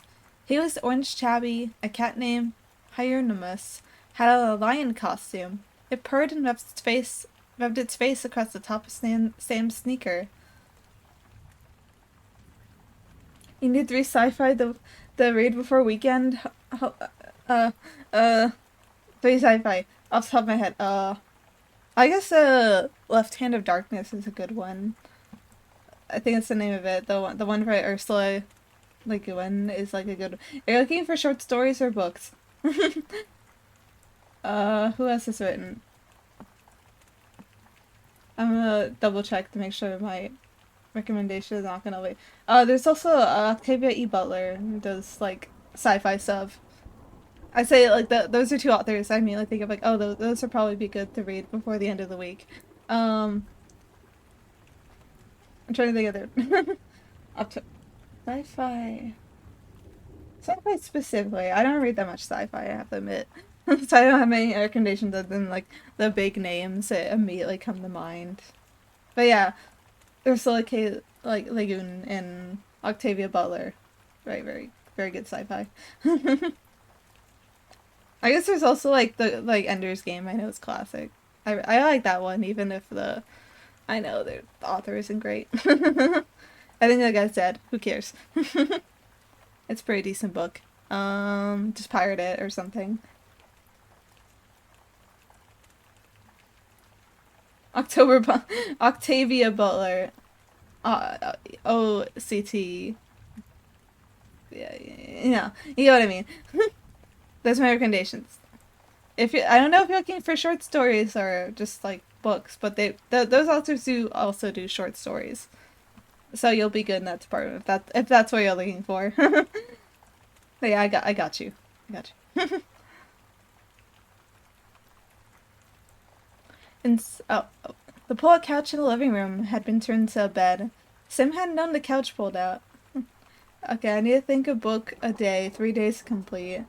I mean, I wish all those authors have fairly, like, short books on the hand, so you'll probably be good. If you need a short book, then yeah, definitely. I've read the Left Hand Darkness. It's not that long, trust me. It's something that you could definitely like read in a day. It's important, especially that it is good, because the better it is, the more you get sucked into it. That's what I say. You got this. So I believe in you. I believe in you. I read an entire textbook in like 2 days once, like in pure crunch mode. So if I could do that, I believe that you can read 3 books in 3 days. You got this. They said Infinite Jest. Why would you say Infinite Jest? Oh yeah, you know what book you could read in like a nice, like beautiful summer afternoon? Infinite Jest. Yeah, that's not happening. I don't think anyone. Also, like Infinite Jest is notoriously like kind of like not the easiest book to read. Very notorious for that actually, because if you ever like look at it like a couple pages, it's the language can be very winding and dense and just like nonsensical at times. I respect anyone who reads it. It looks really good, but I feel like it's the kind of good where you just need to like take 2 years to digest it bit by bit. And you probably don't have 2 years, so right now. Yeah, they're good. I need to read more sci-fi, definitely. I tend to more towards the fantasy and mystery genres myself. I need to expand. I actually bought like a, not bought. I bought it from the library, a horror short story collection. I gotta get around to that. Do I have any other? Nah, that's a. Yeah, yeah, yeah. Sim hadn't known the couch pulled out. He'd only been to her place a few times, and he felt the way he did when he saw sleight of hand magic. Surprised, but slightly irritated that information was being kept from him. Around the bed, using blankets and pillows, Haley had erected a canopy strung with Christmas lights. "Do you like it?" she asked, wedging the cap of a beer bottle off. "It rules," he said. "Want to get high?" she asked. "You betcha," he said. "You betcha," he said. That's dull. She went to her room and came back with a Tupperware filled with tie-dye colored pipes and a Ziploc full of weed. They lay side by side beneath the couch canopy. Monster Mash came out of the speaker on her phone, and they took turns passing the pipe back and forth until Sam felt his eyes sink deeper inside his head. "Remember that movie I told you about the first time we met?" Haley said with her throat full of smoke. Sam didn't. All he could remember from that night was the feeling of her tongue in his mouth. She breathed out, coughing. "It's an experimental movie. Super trippy." Now I'm reminded remember one of my coworkers found like a bag of Adderall at work? Like some guy just left it behind. I think he tried to come back for it too, like a little baggie. Like, oh, that's interesting. But there's only one way I know works, right? You just gotta try. I missed that whole episode, unfortunately. Otherwise I would have found it very funny in the moment. It was difficult for Sam to focus on her words. He was looking at Hieronymus. The cat was lying beside him, staring blankly at the corner of the room. He wondered about the nature of cat thoughts. What can he see that I can't? "I thought we could watch it tonight," Haley said. "It took me forever to track down a copy. They're really hard to find." "Tell me again what it's called," Sam said. "God of the Black Moon," she said. "And I'm warning you, it's really, really weird." "Good," Sam said. "Where's my middle name?" "Your middle name is Matthew." "I forgot I told you already." Haley pulled a blocky VHS case from her bookshelf and fiddled with the TV remote. "Wow," Sam said. "Retro." His body felt like it weighed 1,000 pounds. He was a man made of metal, a robot with ball bearings where his joints should be. His brain sloshed around a canister filled with green liquid. "What kind of weed was that?" he said. Haley didn't hear him. Or maybe she did, and she was ignoring the question. She studied a TV remote like it was a holy object. Like, she might be able to unlock its mysteries if she contemplated it long enough. Almost read it as corn-plated it long enough. Sam had forgotten what they were doing when Haley flipped off the lights and lay in bed beside him. I am incredibly high, Sam said. Or maybe he just thought it. The edges of the room turned hazy. Haley put her head on his chest. Sam thought about the night they had met, the taste of her saliva. His heart was like a bass drum going thump, thump, thump, thump. Haley rubbed her hand up and down the length of his abdomen. I think you'll be susceptible, she said, lovingly. Sam didn't know what this meant. Thoughts passed through his mind like bits of mist. I'll be anything you want me to be, he said. This does not give a good vibe. I think you should get out of there. I'm too high, he thought. He looked down Haley, squeezed his fingers around a fleshy part of her thigh, and thought, who is this person? And then Haley pushed play, and the movie started. Sam watched the movie as though it was inside his head, as though it was a dream he was having. His body was catatonic. Only his eyes could move. He thought there was something, some presence in the room with them, in a dark corner the cat had watched an hour before, but he could not turn his head to see it. Beside him, from the corner of his eye, he could see Haley smiling, her face flushed over in bright digital light. On the screen, or maybe in Sam's mind, the moon hung low over a black, barren field. The resolution was rotten. The film looked like it had been converted across generations, bootlegged and copied 1,000 times. The colors and the edges of the screen washed out in a pixelated haze. A doorway, framed in white stone, appeared on the right side of the field, as though spliced there between frames. A figure emerged from the doorway and walked across the empty space. The moon seemed to turn, watching as the figure moved across the frame. The sky behind the moon was darker than the black should be. There are no stars. There never have been. Beneath the moon, an altar appeared. Laying on the altar was another figure clad in a white cloak. The camera pulled in the altar, and he saw that the cloaked figure was female. He saw, too, that the figure walking across the field had a long, Old Testament beard. The bearded figure carried a hatchet in his right hand, while his left arm clutched a bundle of cloth to his chest. Both figures wore featureless plaster masks that gave them the appearance of dull and lifeless dolls. Sam was inside the film now, and he felt blades of black grass tickle the skin and the undersides of his arms. He looked down and saw a hand rubbing back and forth across his torso. He'd forgotten who this hand could belong to, but then his eyes followed the hand to her wrist, to a forearm, to a shoulder, and then he remembered Haley beside him. Her hand created a trail of faint sensation down his abdomen. She slid her fingers beneath the elastic band of his underwear. His dick was already hard, in a way it sometimes was when he woke up in dreams unrelated to sex. She played with them gently while the figure in the field arrived at the altar. The female figure parted her robe to reveal a rounded stomach. The size of the bump seemed exaggerated in the moonlight. Are we gonna unpeg him? I'm sorry, I didn't say anything. I didn't say anything. The camera, or Sam's awareness, had drawn closer to the scene. It was clear that the two figures were speaking. What they said could not be heard. Sam saw then that the bundle carried by the bearded man was a child wrapped in cloth. When Sam looked harder, he saw the child was not a child. Its face had no features, and its skin was purple, nearly translucent. Phosphorescent colors circulated through neon veins beneath the surface of the creature's skin. The bearded man held the creature tightly to keep its many limbs from breaking free of his grasp. The limbs were tipped in small triangular fins. Sam viewed this all through the prism of pleasure. On his side, Haley had taken off her clothes. Her flesh was like bone in the light of the low moon. She touched herself and played with him at the same time. She moaned and gasped and whispered his name, and these sounds became the words of the two figures in the field. The bearded figure pressed the tip of the hatchet to the top of the altar woman's bulbous stomach. The moon had moved, dipped lower, and now hung over him like a massive celestial halo. Sam's awareness hovered above the altar, looking down.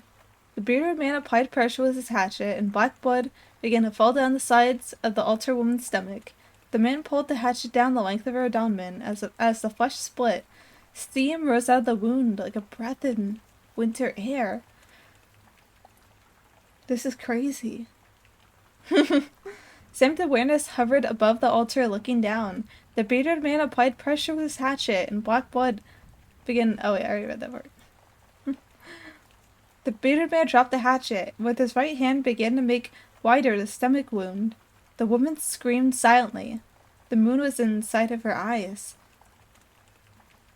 When her stomach was opened wide, Sam could see what it contained. Darkness spotted white stars, shifting constellations and cosmic formulations he had never seen before. He saw stars dying inside her, planets being born.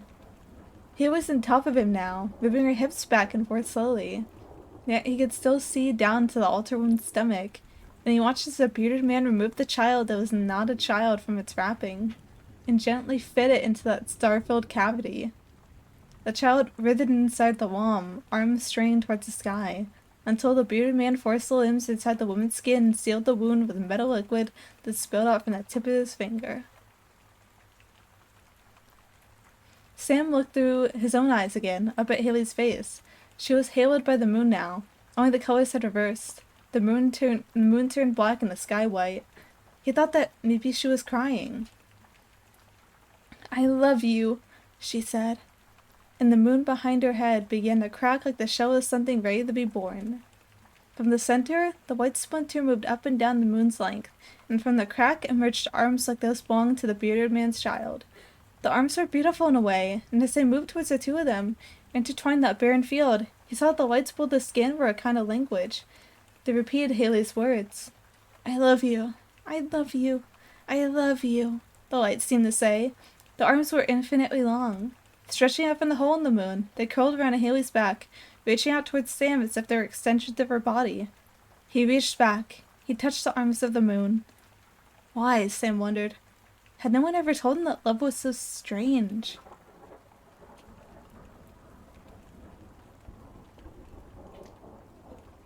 Sam woke up the next day with an itch inside of his mind. He was in his own bed, unsure how he'd arrived there. He had on jeans but no shirt, and there were long red scratches and intersected across his chest and abdomen. He took a shower, then smoked 3 cigarettes on the porch. Fall had turned the winter overnight, and the color of the sky made Sam think about being dead. A crow screamed at him from a tree across the street. He needed to move, so he went for a walk, retracing the steps he had taken when he had walked those same roads with Haley weeks before. He tried to call her, but she didn't answer.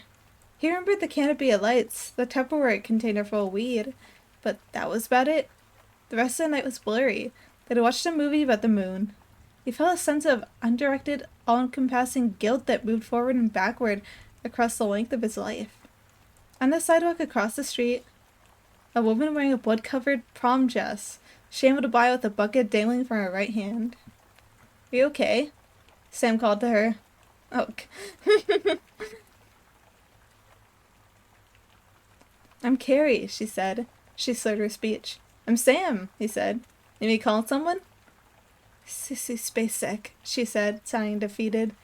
"I don't know her number." Sam searched his pocket for his phone, and when he looked back to the sidewalk, the woman was gone. The thought he'd wanted to think when he woke up was on the verge of emerging. He was nearly in focus. But then the crow in the tree above him began to speak, and all his thinking ceased. "Unclean," said the crow. "Purge, purge, purge." Its blackbird eyes forced a connection in Sam's brain, and the image of the moon caused some dark, viscous liquid sprouted in his mind. "I don't understand," Sam said. "Unclean," said the crow. A thought wanted Sam to think rose out of the black liquid in his mind. It wasn't a thought exactly, not words or pictures, but instead a sensation.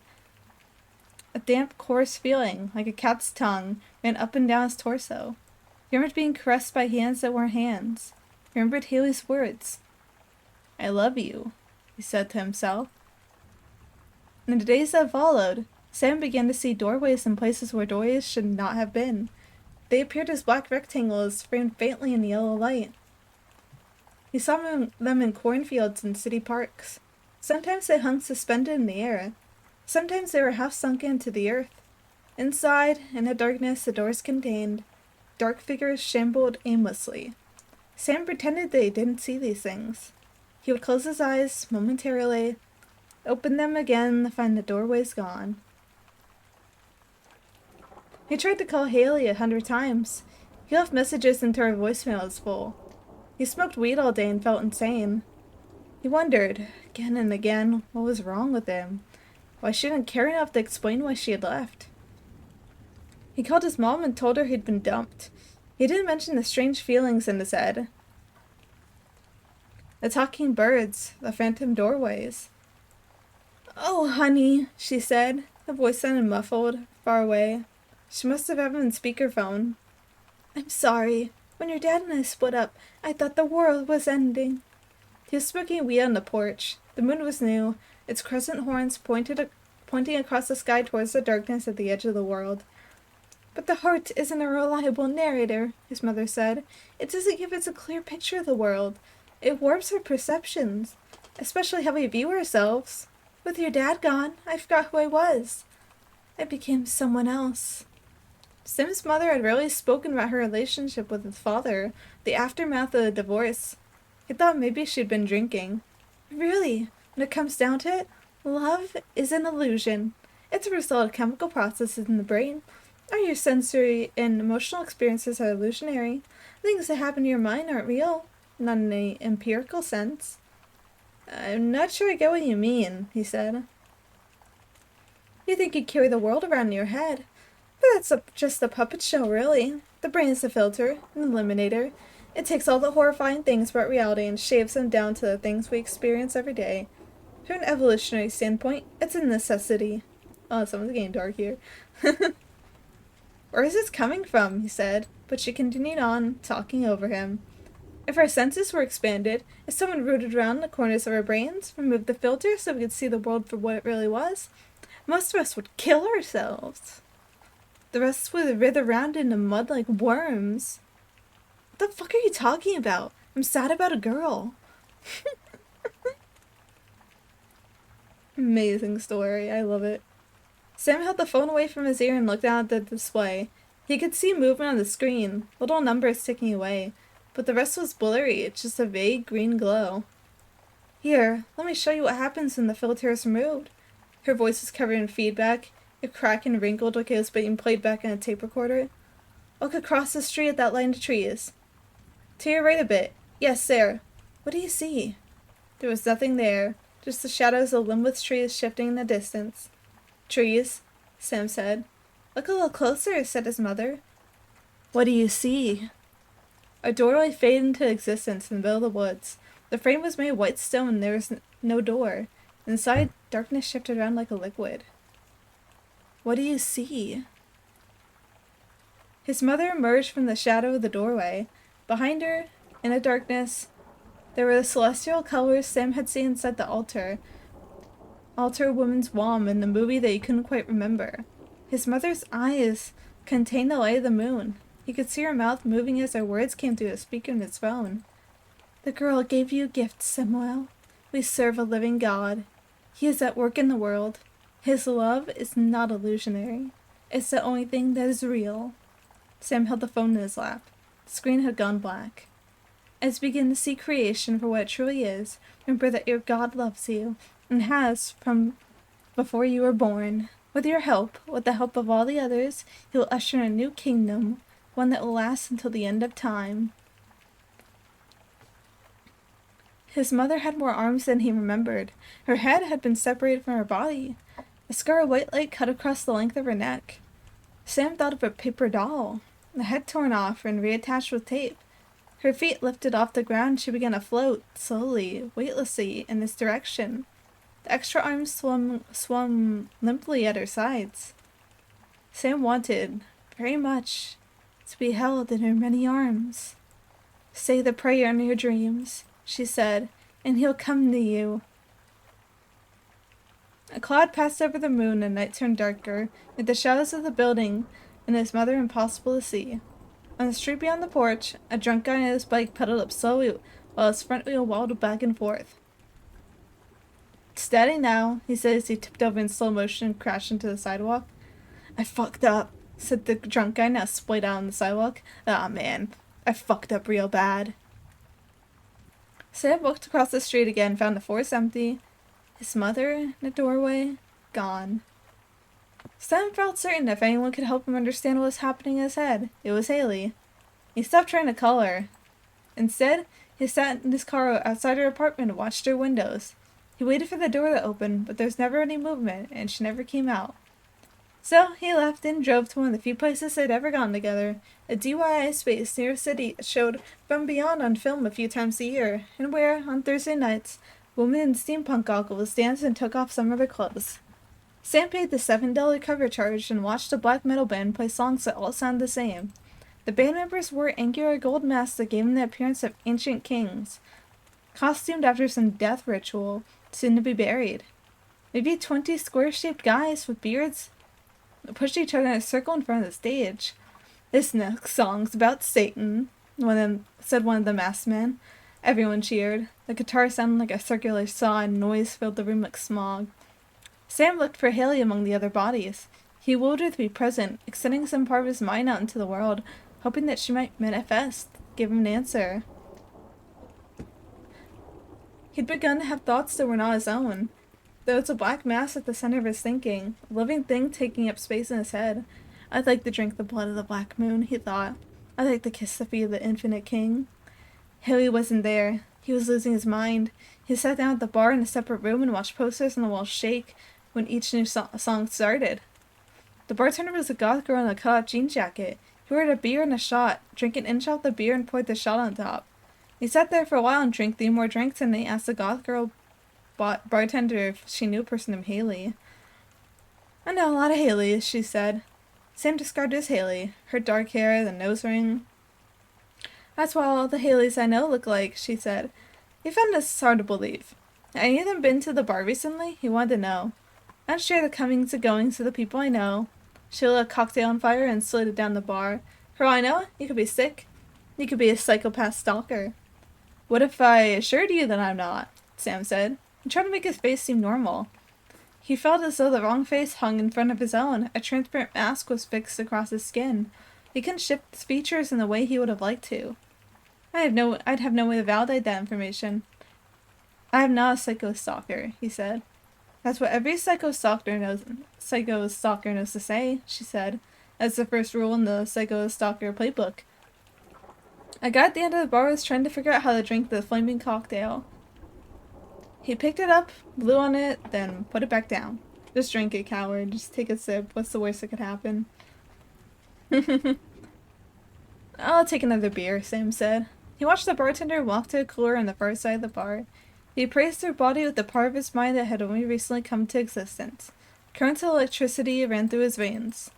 She will be susceptible, the black part of his brain thought. Sam drank his beer in large gulps, and then wandered sluggishly through the crowd of bodies, looking for the bathroom.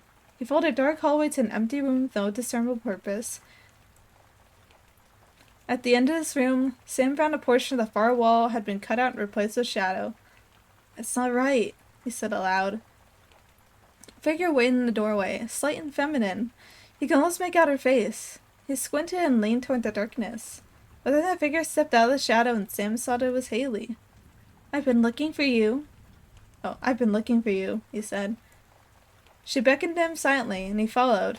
He crossed the black threshold in the doorway and walked into a dream. The dream took place in an amphitheater made of white stone. The black moon watched them from overhead. On the horizon, far off in the distance, massive stone structures loomed. Squinting, Sam thought these structures were made to resemble animals of some species he'd never seen before. But as he watched, one of the structures lifted a pillar and began to walk across the sky. The black canopy beyond the structures rippled with fantastic colors. The air shot through with bolts of kaleidoscopic light. Follow me, Haley said. Her voice resonated, made reality bend. Sam felt a great rising in his chest, as though his lungs might inflate and lift into the air. He walked beside her down a staircase that bisected 2 wings of the amphitheater. On each side, the stone rows were filled with bodies. The bodies wore plaster masks that erased their features, gave them the appearance of corpses. The masked faces all turned to watch them descend the stairs. "Who are they?" he asked. "Conduits. Dreaming," Haley said. "Same as you and I." He saw now that she too wore a plaster mask. "I've missed you," Sam said. "I know you think that." She turned down empty rows, squeezed past rigid legs of the masked dreamers while Sam followed. "But it was really him you missed." She nodded towards the center of the amphitheater. They were sitting now, knees touching. He wanted to put his hand on the rough skin of her mask. He wanted to go back in time, to kiss her on the couch in some stranger's home. Down beyond the amphitheater's rows, on a large slate stage buried in the earth, sat an ornate stone altar. Atop the altar lay the body of something that was close to, but not exactly human. Seen from a distance, the skin appeared purple, earthen, like bloody clay dried in a mold. The creature's flesh had merged with the altar, and there was no distinction between the two. The body's head was engorged, as though a bulbous mask covered its face. The eyes black orbs, while some sort of rippled tube, made of dull metal, extended out from the mouth, disappearing into the dirt beyond the stage. The creature's stomach bulged towards the moon. Veins of gold intersected beneath abdominal skin so taut, seemed on the verge of splitting open. 3 of the creature's arms hung limply off the side of the altar. "Sam," Haley said, her eyes wiped behind the mask. "I was given a gift, and I shared that gift with you. Our God proliferates in the thoughts of his followers. Enough thinking can make him true." "I don't understand," Sam said. "Say the prayer and he'll come to you. All the bodies in the amphitheater spoke as one. A white fissure had formed at the center of the moon. "Drink the blood of the black moon." She handed him a silver chalice filled with oil. Words came out of Haley's mouth that Sam had never heard before. The words echoed in the throats of the masked dreamers. He held the cup to his lips and drank the black blood. When he was finished, sounds came out of his own mouth that he could not control. He looked down as he spoke and saw a rich metal tube that ran from beneath his shirt down to the stone below its feet. Sam lifted his shirt and saw the tube merge into the flesh of his stomach. White light pulsed beneath the skin where the metal slid inside his body. Sam wrapped his fingers around the tube and felt cold liquid rushing through the inside. And then from the creature on the altar, then from inside the metal tube, then from the mouths of the masked dreamers, the voice spoke to Sam, hideous and warm with love. "My child," the voice echoed inside Sam's mind. "Wake up." Sam awoke in his bed with a taste in his mouth like battery acid. His head hurt in a way it never had before. He touched his face and found the skin felt thin and brittle. In the living room, he heard whispered voices and familiar sounds. Sam's body seemed to move on its own. He stood and walked to find the source of the sounds. It was still dark out, and he wandered blindly through the halls. In the living room, the television was on. The screen showed black and white images Sam had seen before, but where exactly he could not recall. On the screen, a man with a beard cut open a woman's stomach. 2 people had sex in a field. The moon turned black and began to break apart. Sam didn't own a VHS player. He wasn't sure where the movie was coming from, but it was there on the screen. He stood in the center of the living room, coated in white light, and watched the whole thing. When it was over, he watched from the beginning. He watched. Days passed. Sam didn't eat. He didn't sleep. After 100 viewings, the movie began to change. New characters replaced the bearded man and the altar woman. Sometimes Sam was in a film, and sometimes he wasn't. Sometimes the characters spoke to him, and he responded, and they told him about true love, how the kingdom of heaven would feel. They invited him to pray with them, and he said the words out loud. He already had the prayer memorized, somewhere deep inside his heart. The prayer helped push Sam, the true Sam, further into one corner of his mind. He was fine with this, really, because it let him more space in Sam's thinking, more control over what Sam chose to do. Sam was in his car, driving but not in control. Sam was in his car. His body did the driving. He wasn't sure where he was going, but the route he took felt familiar. On the horizon, past the skyscrapers and fog, great stone structures rose into the sky. It was dusk. Clouds of emerald green smoke drifted past the car windows. Winged creatures without skin cycloned in the air above his car. Sam arrived where he was going, the DYI bar where he found Haley. His body led him past the bouncer. Oh. Past dancers wearing bodysuits made of neon-colored latex, back to the bar where he had been days ago. The air seemed to vibrate. The walls warped and melted, revealed masked faces behind the paint. The faces repeated the prayer of the black moon, but only Sam could hear the words. Sam's body sat down on a stool. His eyes looked down the bar at a woman in a cut-off denim vest.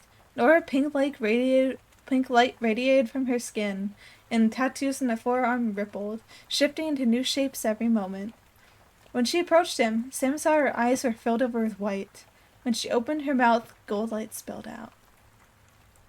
Long, slender arms writhed around Sam's stomach. The arms prodded the inside of his flesh, feeling for a way out.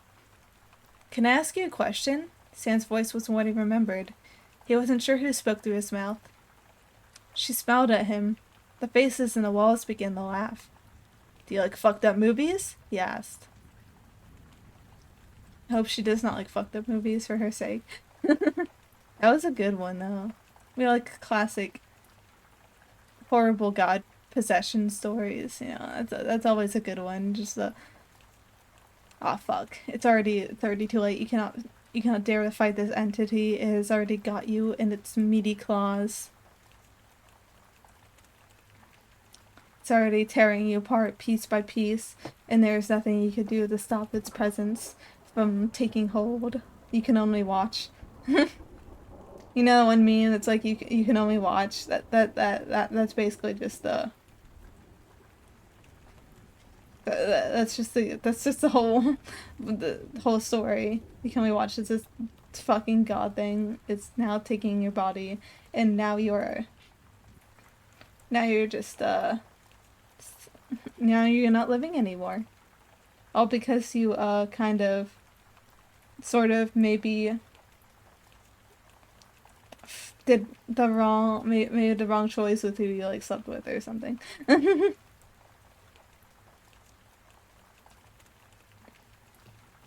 yeah, that was pretty good. I like that one. And now we finally have this story. I just clicked on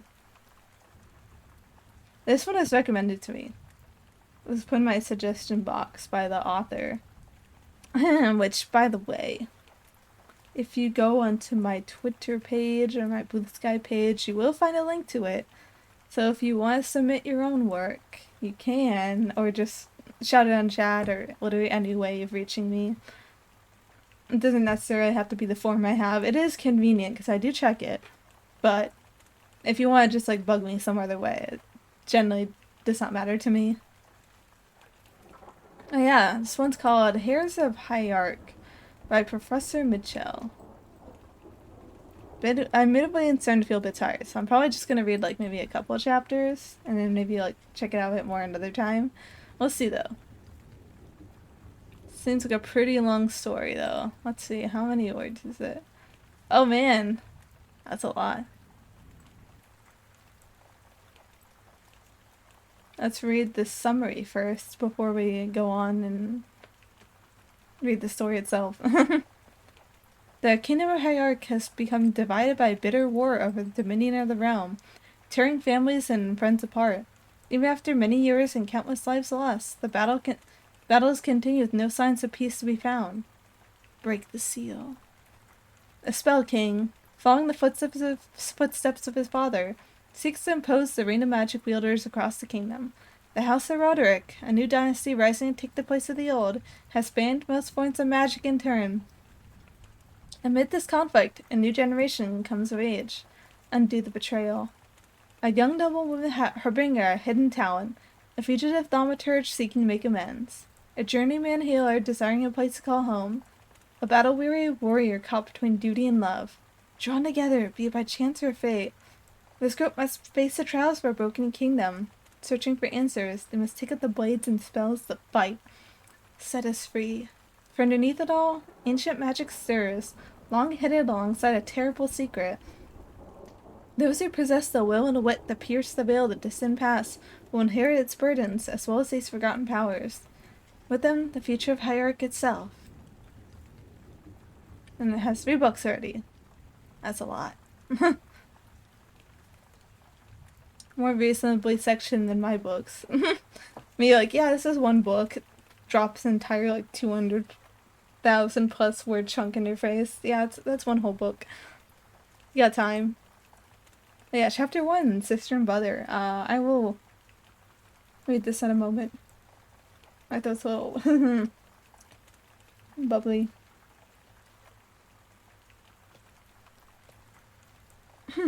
Okay, I feel better now. I just need a moment to breathe oxygen. I'm gonna take a sip real quick, actually. I've been talking quite a bit with no sips, and it's starting to take its like... Okay, I knocked in my camera, but I didn't fall over. I love it. I need a little sip.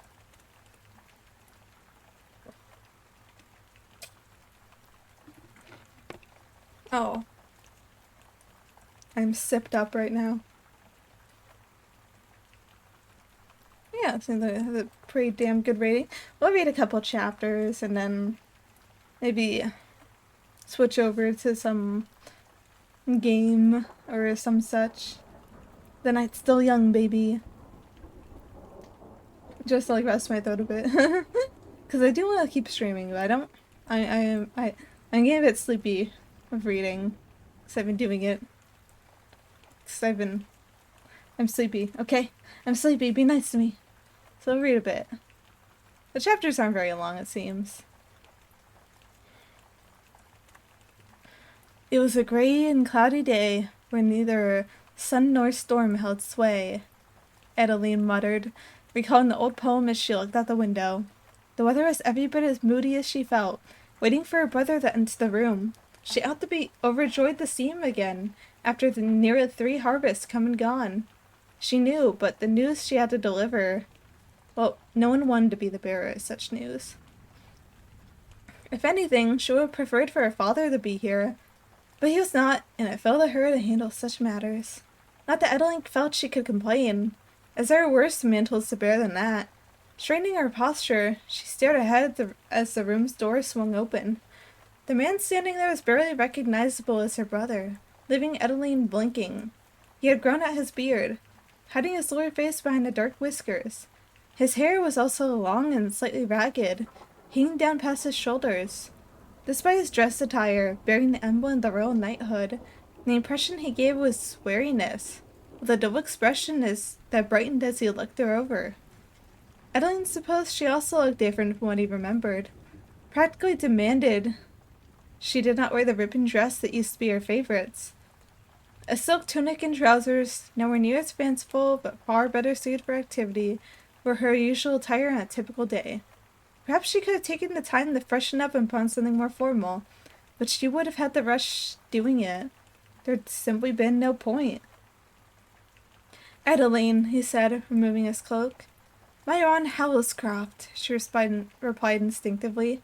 Please take a seat. She merely cursed herself for responding with that, as if he was just another guest for her to entertain. What she had even been thinking. Sorry, she said quickly. I did not mean it like... Good to see you too, Lady Adeline Hallowscroft. Martin cut her off with a chuckle.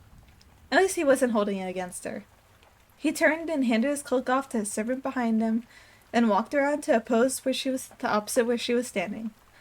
He then lowered himself into their father's old favorite chair, reminding her of old times. Happier times, in fact. I presume father and mother were occupied? Myron asked, glancing around the room as if he expected them to suddenly arrive. This was the part that Adeline had dreaded. I wish, she muttered, still unsure what to say. Excuse me? Myron looked slightly confused. She might as well be plain about it. Mother is dead, she said, looking away from him. What? How? Her brother's face paled as he drew back, staring at her. Adeline knew all too well how he was feeling at the news. Although her mother had never been very affectionate to her, her presence had been unmistakable, and Adeline still missed it to this day. She fell ill a few months after you departed, Adeline explained. She grew weaker and weaker. Finally, just before last harvest, she took her final breath. Adeline took a moment to wipe the tears in her eyes. Even now, it still hurts. Curse it all, Myron said, quietly clenching one fist. After a moment, he looked up at her. At least you and Father were there for her. We were, Adeline said shakily. In her last days, she told me that I was the best daughter she could have hoped for. I'm sorry. I wish I could have been there. Rising to his feet, Myron walked over and placed a hand on her shoulder. I know you two argued at times, but what has happened, happened. Adeline quoted her father, composing herself. I have done my grieving. For a brief moment, the two siblings were silent together. And Father? Myron finally asked, concern in his voice. She shook her head. He did not take it well.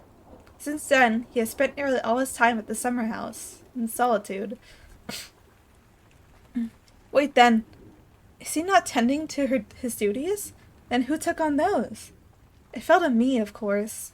Adeline gazed at him steadily. Following her burial, he was in no fit state to handle affairs, and I originally expected his grief to pass quickly. But she left the rest unsaid. How many people know? Myron took his seat again. Not many. The alderman, the watch captains, and most of the servants are aware of the situation. I've taken to signing letters and documents in our father's name. I believe since most of the people would simply assume he was dictating the papers to an assistant, it would not raise many concerns. At least at first. Let's hope His Majesty never learns of it, Myron said, frowning. I am aware, Adeline replied curtly. But what choice did I have? Someone would have ended up in the position I am now, making decisions on his behalf. I can't argue, Myron let out a little sigh. At least I shouldn't have to handle him much longer, now that you have returned home, Adeline said, laying her gratitude for the show. I'm afraid that's not going to work, Myron said hesitantly. Excuse me? Adeline drew back. Mine was the heir after all, so for him to refuse taking the responsibilities was unheard of, girl. You're the one taking charge already. Do not let this guy take that away from you. You got this. I believe in you. Girl power. Women in politics. All that. I have my orders. I'm allowed to spend the remainder of the year here resting with my men. But come next spring, I must muster a larger force of recruits and return to the front line. His Majesty commanded it. And I'm afraid that's not going to work, Adeline said bitterly, throwing his own words back at him. She immediately regretted it, as it was hardly his fault. Myron studied her for a second. How bad is it? Many of the farm manors have had a bad harvest, and we had to tap into the grain reserves this past year, she answered. If we don't have enough men working to harvest this next year, there'll be a food shortage, sure as the falcon flies. So either people starve, or we cut shipments to the south, and they starve instead, Myron said, biting his lip. And I have to choose. Elaine felt that all too familiar hollow feeling return, the feeling she had been struggling with the past year. With all respect to His Majesty, this war had better be won next year. I wish I could say that was going better in the harvests, but... Myron shook his head, expression pained. I'd hoped it would not come up. But of the men I brought with me, 1 out of 3 lost their lives in the field of battle. Edeline's hands flipped to her mouth. She knew battles came with bloodshed, but to lose so many... How? She asked. Gigants? Excuse me? Bringing up old children's tales was not something Edeline had expected her brother to do. That's what they'd taken to calling them, after the old stories, and I can't argue. They're enormous things the size of a house, made of stone and earth. Normal blades can barely scratch them. They send a dozen or more at a time. If it weren't for the new weapons we were armed with, we'd have been wiped out completely. As it is, we barely can stop them. New weapons? From the description, it did sound like only a thaumaturge could hope to stand up to them. That the hierarchy and armies would deign to employ one for that, given the rise of the Spell King. Bombards, Myron explained. They're heavy and sludge siege weapons, and make extremely loud noises when they fire off a shot. But they're the only things capable of bringing down a giant. Even with them, though, they could still push us back. So the king's forces have lost ground? Combined with the costs here, it was evident to Adeline that the war could not continue. To think that alone was dangerous. To say it out loud was worth a visit with the executioner. But that was the logic she was now faced with. Yeah. Yes. Not yeah. Yeah. Yeah. Looking at her brother, Elin could see he was holding back his own thoughts. It was lucky he had reached the same conclusion she had. At least Havascraft is far from the battle, she said. It was a small comfort, but this region hierarch should remain untouched by war. Havascraft does seem to be doing well, Bad Harvest aside. Byron noted with a small smile. You've done a good job keeping things in order. I doubt I could do better. Thank you. She wasn't sure she liked the praise made her feel proud. Perhaps she was not used to gratitude for her work, but given she had planned on leaving the position as soon as possible, did she truly deserve it? Girl, you deserve the world. I barely know you, Edeline, but you deserve the world. That reminds me, though, Mariana continued. I spoke briefly with one of the watch captains, and he mentioned something about lightning striking a tree in a garden here.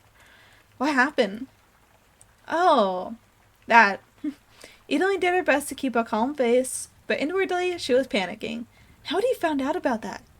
It was some kind of bizarre storm, passed over in mere moments. It really surprised me too.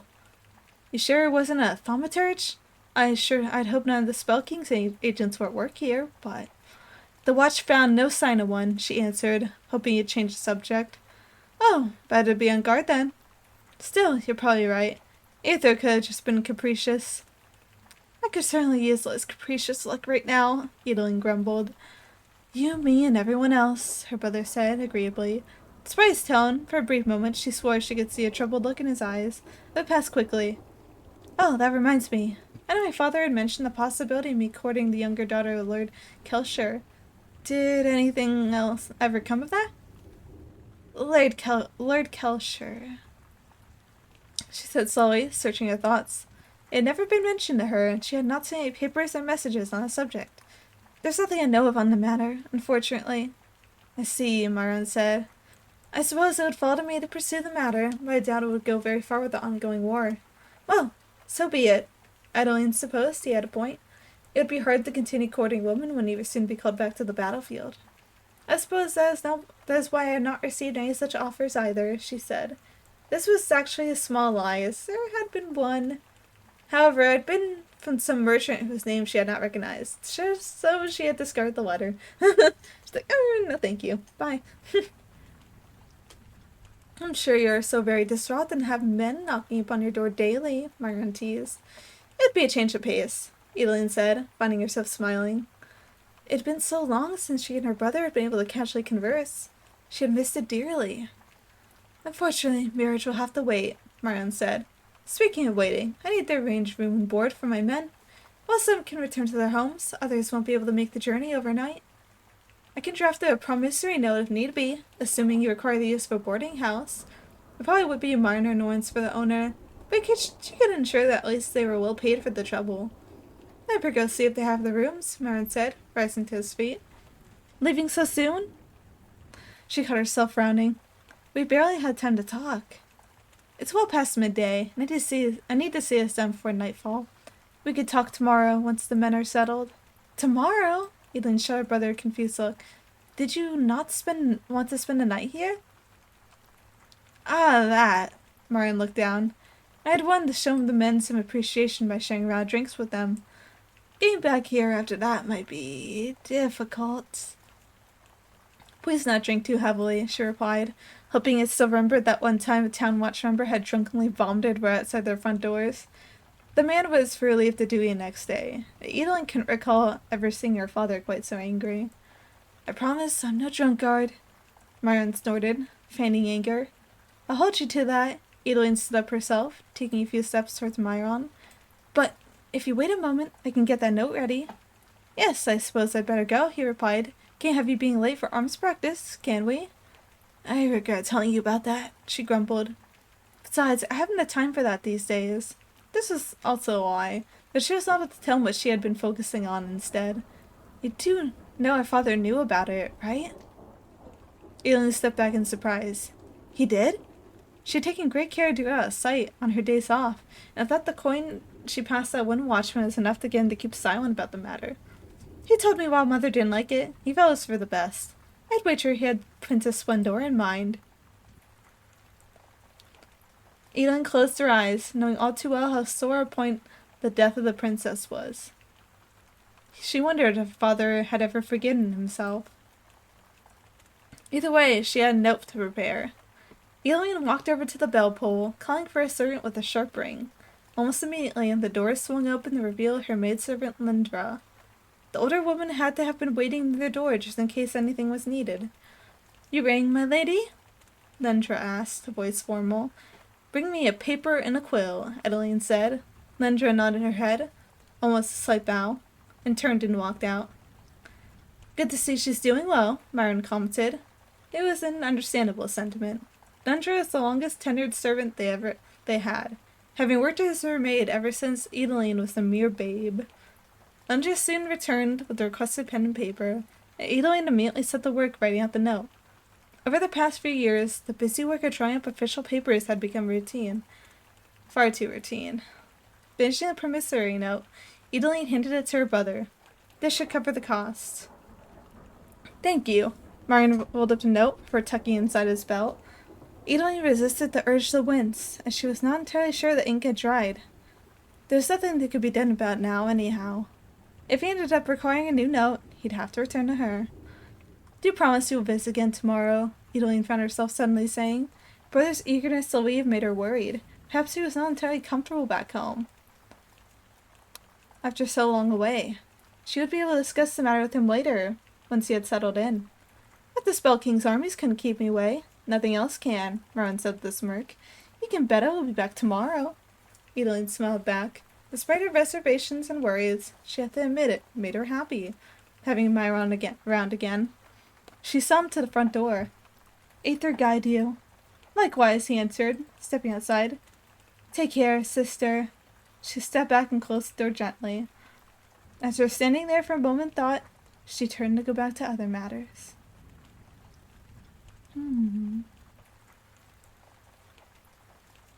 Okay, my throat's really tired, and also I'm really tired, so I think we'll read another chapter another time. I want to check out more of this, because I like to always get through like a few chapters of each work before I move on to the next one. So next Red Read Wednesday, we'll read a few more chapters of this. Maybe slot in like a short story or so if we have time. But for now, I think we're done with that. I'm turning off the soothing rain sounds. I'm going over here. Ah, fuck. Yeah, I didn't adjust my model everywhere. That was my mistake. There we go. I'm a little big. I'm still big. Okay, that's big enough. I think that's like not obnoxiously big. I am just big enough.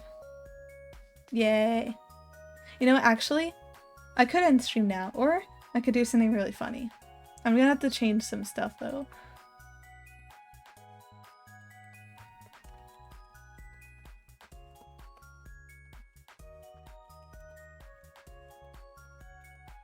I need to do some edits. Give me 1 second.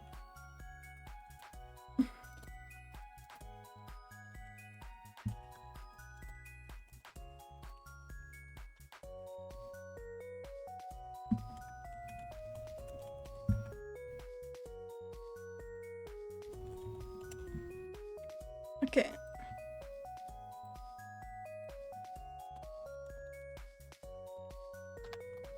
I'm gonna show you guys what I've been up to in Sensuki. I'm just changing.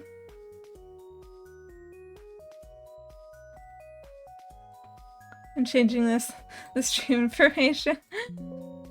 Okay, 1 second. I'm gonna set things up in a secret place where no one can see it other than me. There it is. Open the game.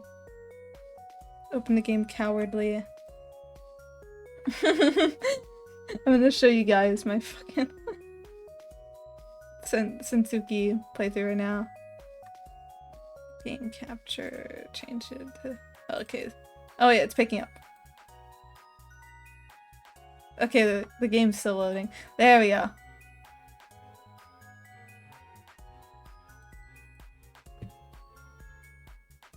Okay. Yay, there we go. Okay. Transition.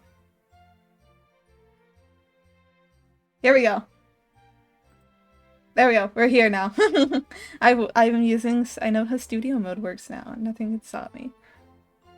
I'm gonna show you guys. Okay, let me change the title too. Okay, there we go. Look, it doesn't even fit.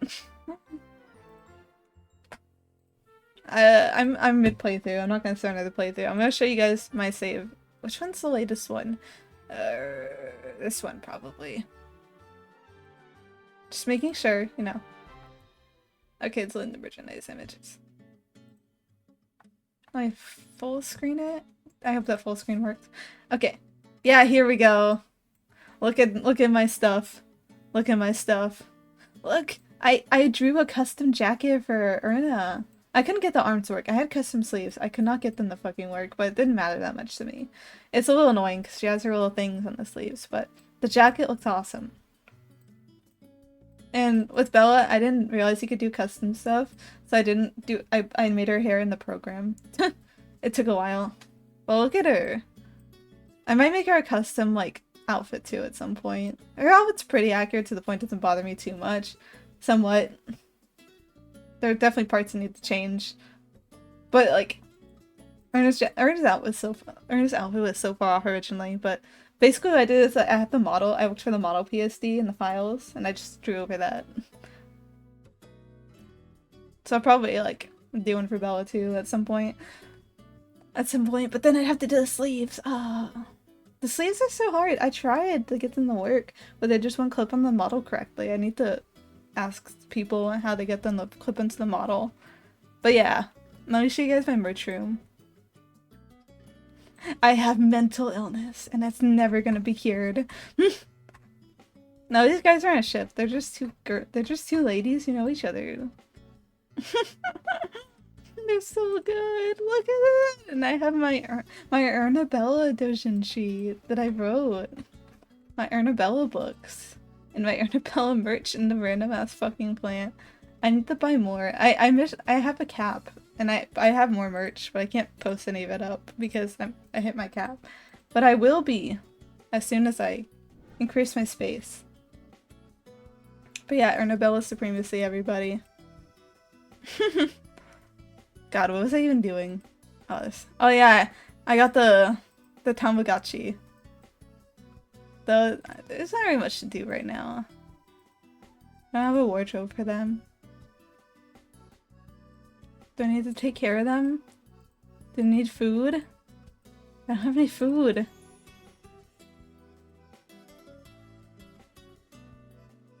I'll have to spend that stuff on them? Aw man, they're so needy.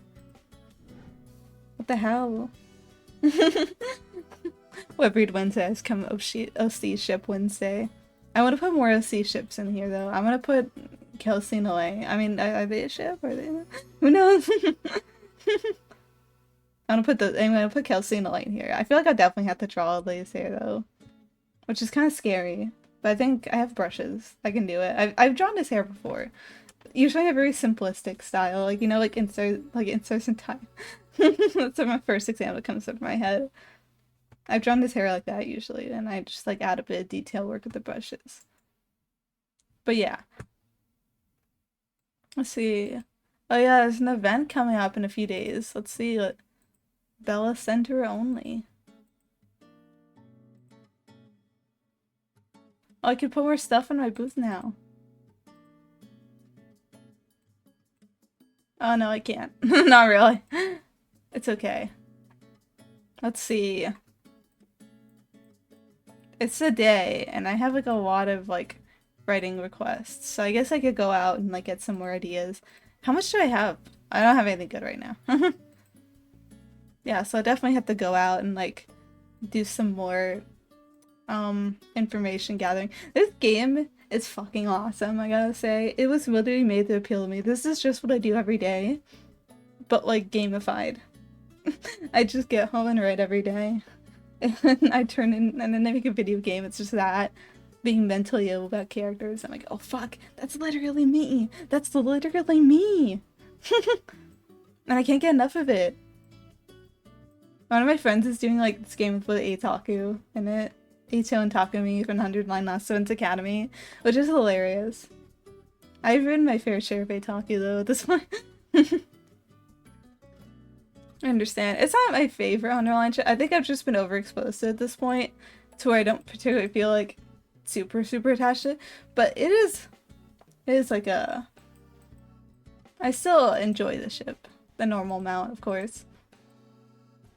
So what do I have? I have the band. Their band, this is their band AU. Ernabella band AU. They would break up after a week. That's canon facts. They would break up after a week. Band-wise, of course. There's so much money. I want this. It looks so cute. I need the Ernabella merch. I could print out the buttons in real life if I want to and just make buttons. Maybe one day. It would be really funny. I should draw like her scars like properly and import them as an accessory though. I definitely want to do bit by bit. As soon as I figure out how the arms work, I swear, you'll see. And I'll play a little bit. I'll show the gameplay, the game loop. I keep trying to hiccup, but I can't. So you'll see there's little icons over where the characters are hanging out, and you'll have these red hashtags are when like you have trending hashtags. You see, silly and drama are trending today. So you see here, I can brainstorm animal and silly ideas for fanfics. So it's red to sometimes, hey, if you want to write trending stuff, go here. But if I want to write commission stuff, I have to go to these places. Let's go for the Zanzia, because I have not collected many ideas here. A grave for fangirls. And notes brainstorm. She's brainstorming. She's thinking of how to write more Ernabella. Alright, we could have...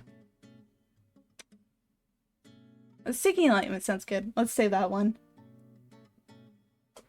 And then, I guess we could...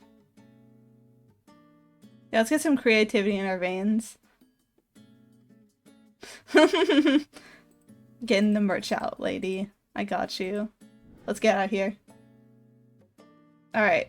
Now, I can write something for a commission. Seeking enlightenment, Erna has perfected the path of emptiness and had been secluded in meditation for 100 years. I might switch the name around to Bella, because that feels more fitting. And then I could... Okay, for some reason, it doesn't, like, show all the commissions, and it's just any... If you want to do, like, older, like, commissions that aren't showed up there, you have to, like, click here and then go here. No, not there. Put the phone away. It's around here. There, I have to go here if I want to. I need to find sci-fi next. Sci-fic. The translation's a little weird, but the spirit of the game gets through, and I like that. Turns out the Chinese fandoms are literally exactly the same as the America, except they're more hardcore about it. I have to be real with you. Chinese fangirls are a different fucking breed, and I say that in the best way possible. I saw that Eitaku cafe they ran. I know what they're about. I see how they get about the VTubers they like. I know what they're about. I know what they're about. I respect it. I perfected the path. Okay, yeah. Now I can write for the commission. There we go. See, it shows up automatically. Let's character switch real quick. Alright, I'll read this out. I have a bit more reading left in me. Bella had perfected the path of emptiness and had been secluded in meditation for 100 years. Upon emerging, everything was changed. Erna's remains were gone, leaving only a Sentoff standing with his shared memories. I guess I could change it to grave to be more Americanized. Grave. Leaving a grave standing with his shared memories. In the autumn wind, Bella reached out to touch the grave she left behind. That was by killing her with her own hands, severing last mortal tie, that she achieved the heartless path. Oh, Bella killed Erna? Oh my god. How could you do that, Bella? That was your friend. In the end, she did nothing, quietly withdrawing her hand from the grave. She turned, robes fluttering, the lonely grave lay between heaven and earth, as if condemning her heartlessness, yet also at peace with it. Complete. Yeah, there we go. The tragic Ernabella. It's a good thing they're both immortal, right? Neither of them will outlive the other, right? They'll both be fine. They'll get through like the entire story and they'll hold hands and skip off into the sunset and nothing bad will happen. You can have my assurance as the writer that everything stays perfectly fine the entire way through the story. Nothing ever goes wrong, no one ever dies, no one ever gets hurt. Totally. Never. I would never lie to you guys.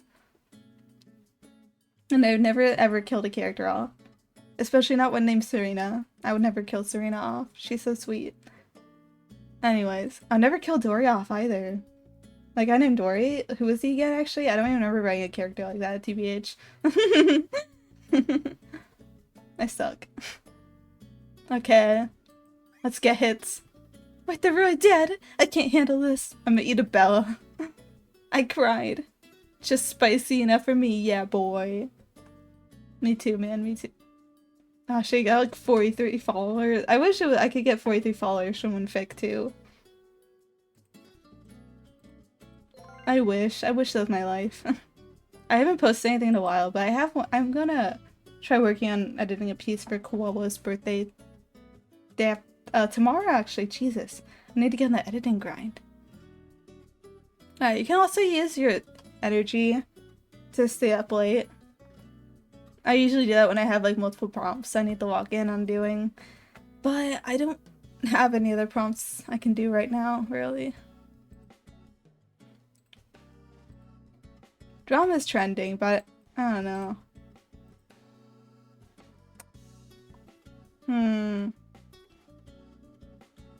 Do I want to do drama? Do I want to stay up? Yeah. You know what? Actually not. I'm gonna save it, I think. You never know. Someone's gonna be like, give me that drama. So let's just go ahead and... Can we make any more fanzines? See how cute these covers are? Actually, this game kind of low-key inspired me to like follow my dreams. Oh shit, we're on an app. I'll explain after. I'll use it as a chance to take a quick break, actually. I'll explain after what I mean by that.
Yay, okay.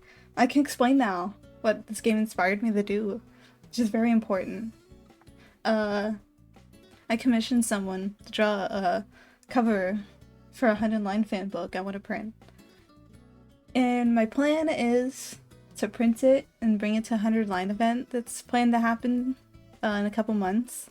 Bring some, like, freebie copies to force people to have physical copies of my writing. It's gonna be Nozomi centered, which is kind of ironic considering the event has nothing to do with Nozomi. It's focused on different characters. But it'll be fun, you know? I'll show up with a Krawa bag. I want to make a Krawa bag for the event. I come in Yumi Joshi.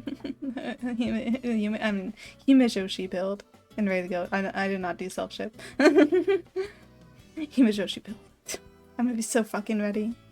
But yeah, that's all I want to say. Cause I want to make people have my rating and physical too. Maybe one day I'll even like sell some at like production costs on the internet. That'd be cool. I'll think about it though. That would be kind of expensive. Maybe one day. We'll see. Okay. We gotta go out and do more research. Oh wait, no. It's late. I'm gonna sleep. One night has passed. Very cute game. Ernabella's real evidence collection. Oh yeah, see, I got commissioned for drama. Oh yeah, I need to look at the... Where is it? There's a good thing. Okay, I think it shows up in the beginning, like... Or well... Where is it? Not there. SNS. There we go. Lestaria author does an update. Plays Mahjong if you don't ship Ernabella and Lestara. Lestaria, you are in. Ernabella is real. Evidence collection updated. I think my favorite one is like the official Lestaria account likes Ernabella or quickly takes back the like, because that's something I'd 100% do myself. I would like it, retweet it, and just not elaborate. I don't give a fuck, brother. I love Yuri. I love Yuri! If you draw straight people, I'm not retweeting it unless it's Kale. I'm joking. I'm joking. I have no bias. Ooh, a Halloween 24-hour event? There's a fluff fantasy, we got crimes event, and we got the drama. Let's go get some... Let's look at our commissions and see if we can't grab some. Okay, we got animal, sci-fi, fluff fantasy, you know, that kind of stuff. Marriage first, love later, but I don't think there's an easy way of getting that at the moment. Let's check our Tamagotchi. Oh no, they look okay. How you looking? Yeah, they look okay. You guys doing okay? You're living? Currently idle? That's good. That's good. Oh yeah, I have to check my... How are my gifts going? Okay, they still have like 50. My free items. Oh yeah, I have some, I have a few. I'm gonna make sure my... Yeah, it's all producing. Ooh, I can upgrade my bag storage. I have another bag. How do I change the bag? I bought a green bag. There we go. I don't have any...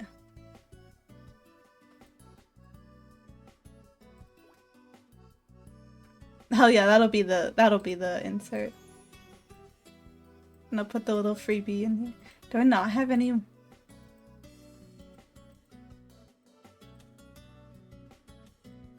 Okay, damn, I guess that's all I have right now.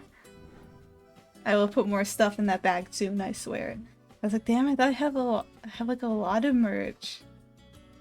Can I not put it in my bag? Damn. Damn. Oppression. Alright. So that's producing... Let's see. Yeah, let's go out and get some more...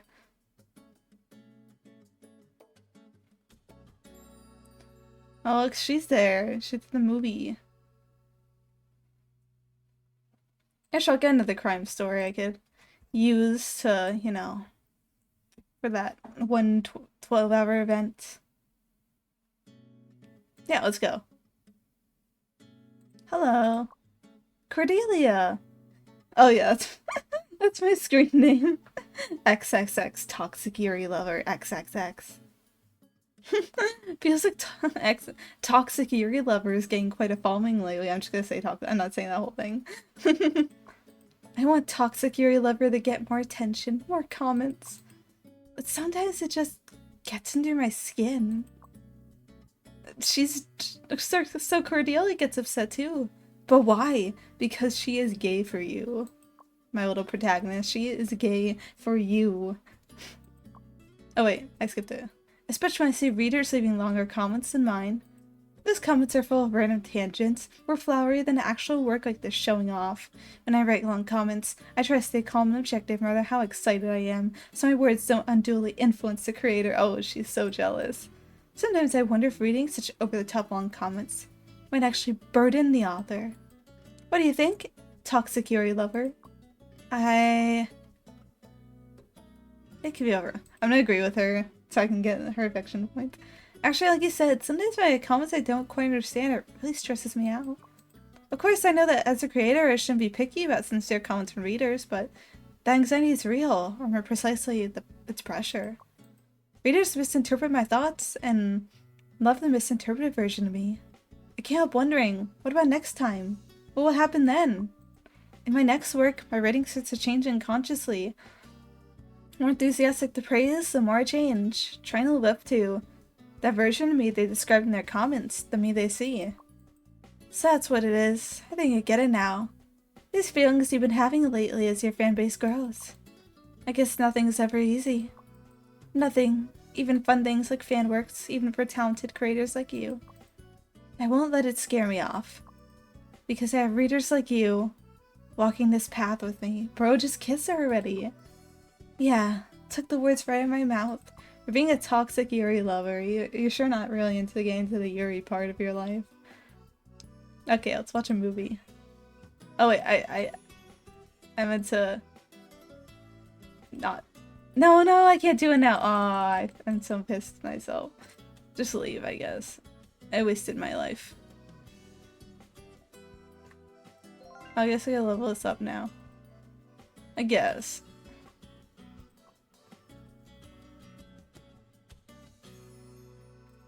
I'm so angry. Help me.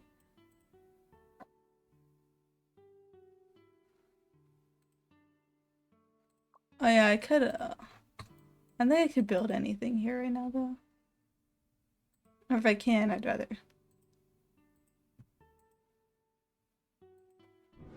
Well, guess I'll just write some commission work. Is that really all I have? Fuck. I fucked up. I fucked up. I don't want to have to redo all that, so I guess I'll just go with the... Oh yeah, I had a drama commission. Do I want to do that? Or... I'm just gonna do the drama commission now. Because it has a button. I have to do it. Where is it?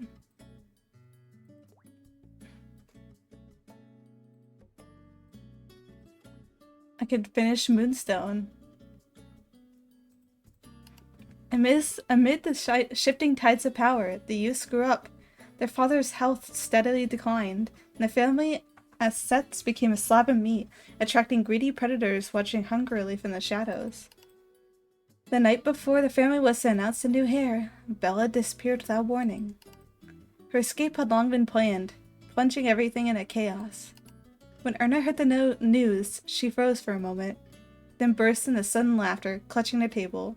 The subordinates exchanged uneasy glances, worried she'd had gone mad.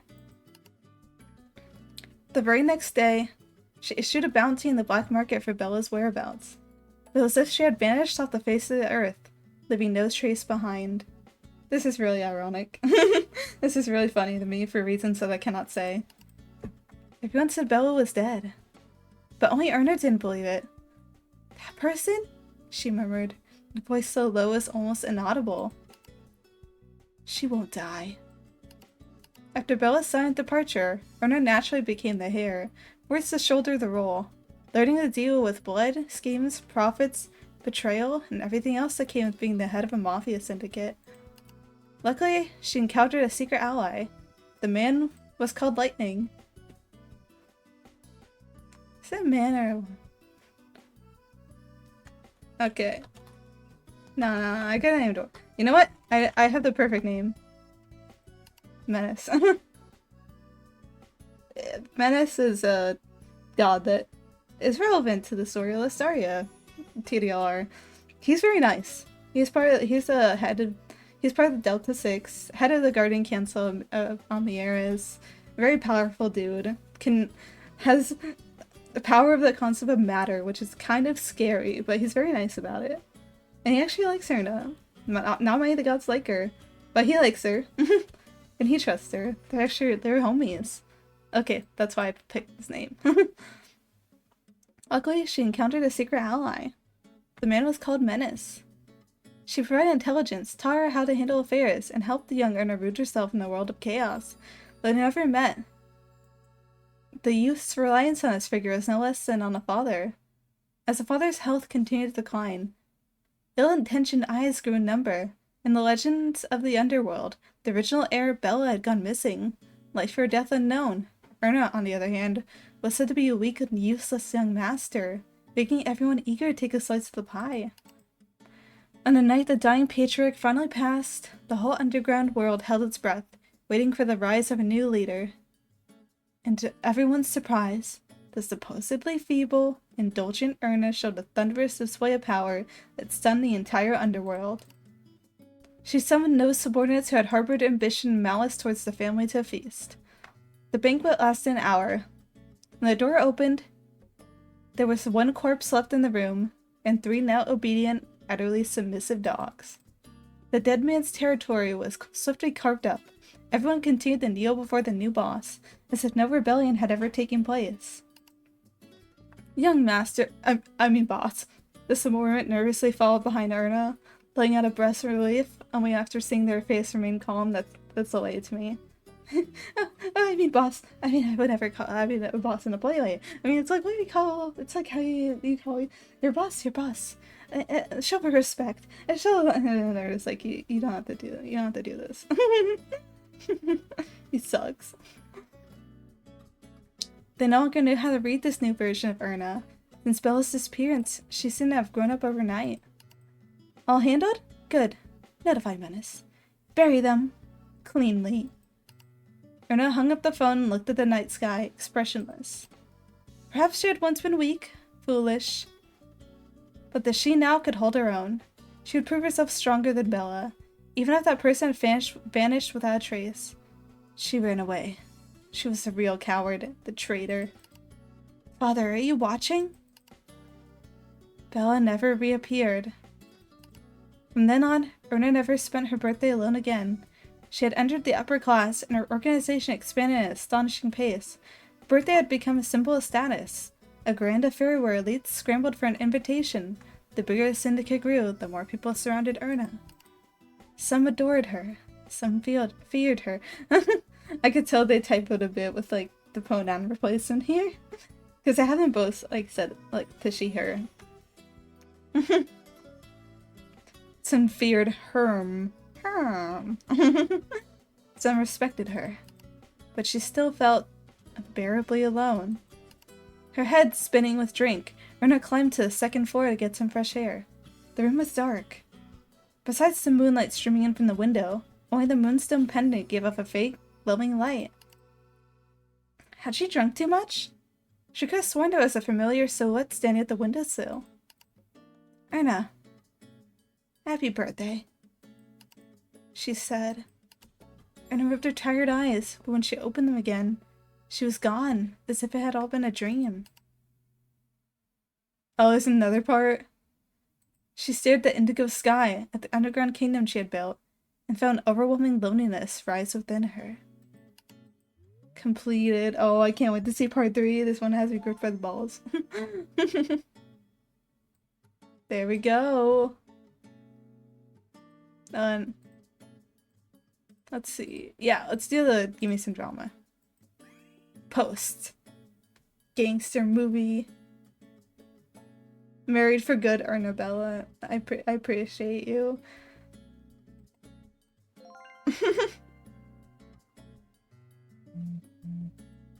Hell yeah. There we go. We got a merch. I love merch. Okay, let's eat.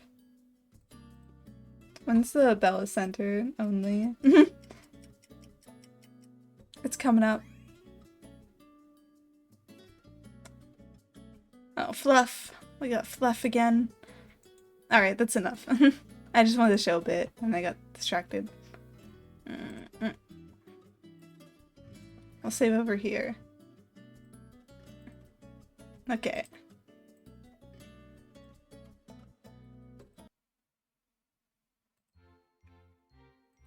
This screen is very cute. I like that you could like just import stuff. Like I could just write something and just import it in. There's a workshop with the. Okay, I guess I can't actually see much there. But it's just cool. I could put writing. Look at this. You could make this like a little merch badge maker thing. Also, everyone's character, all the characters people make in here. PJ Sakai. Yeah, I know that character. Oh yeah, we could do Mizuina. I love Mizuina. My girlies. My shippings. But yeah, it's a fun game. If you're into like just fandom culture stuff, I highly recommend it. Alright, let's go back over here. Alright. I need to follow more people that are online at this time of night because I don't know anyone that's online.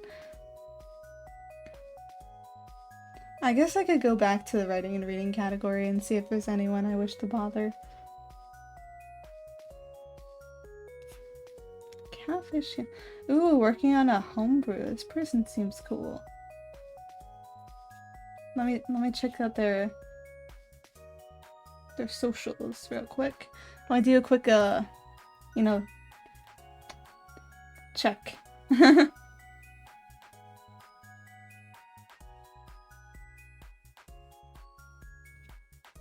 seems cool. 1 second. Let me check some. I'm doing my checks. This person seems very cool.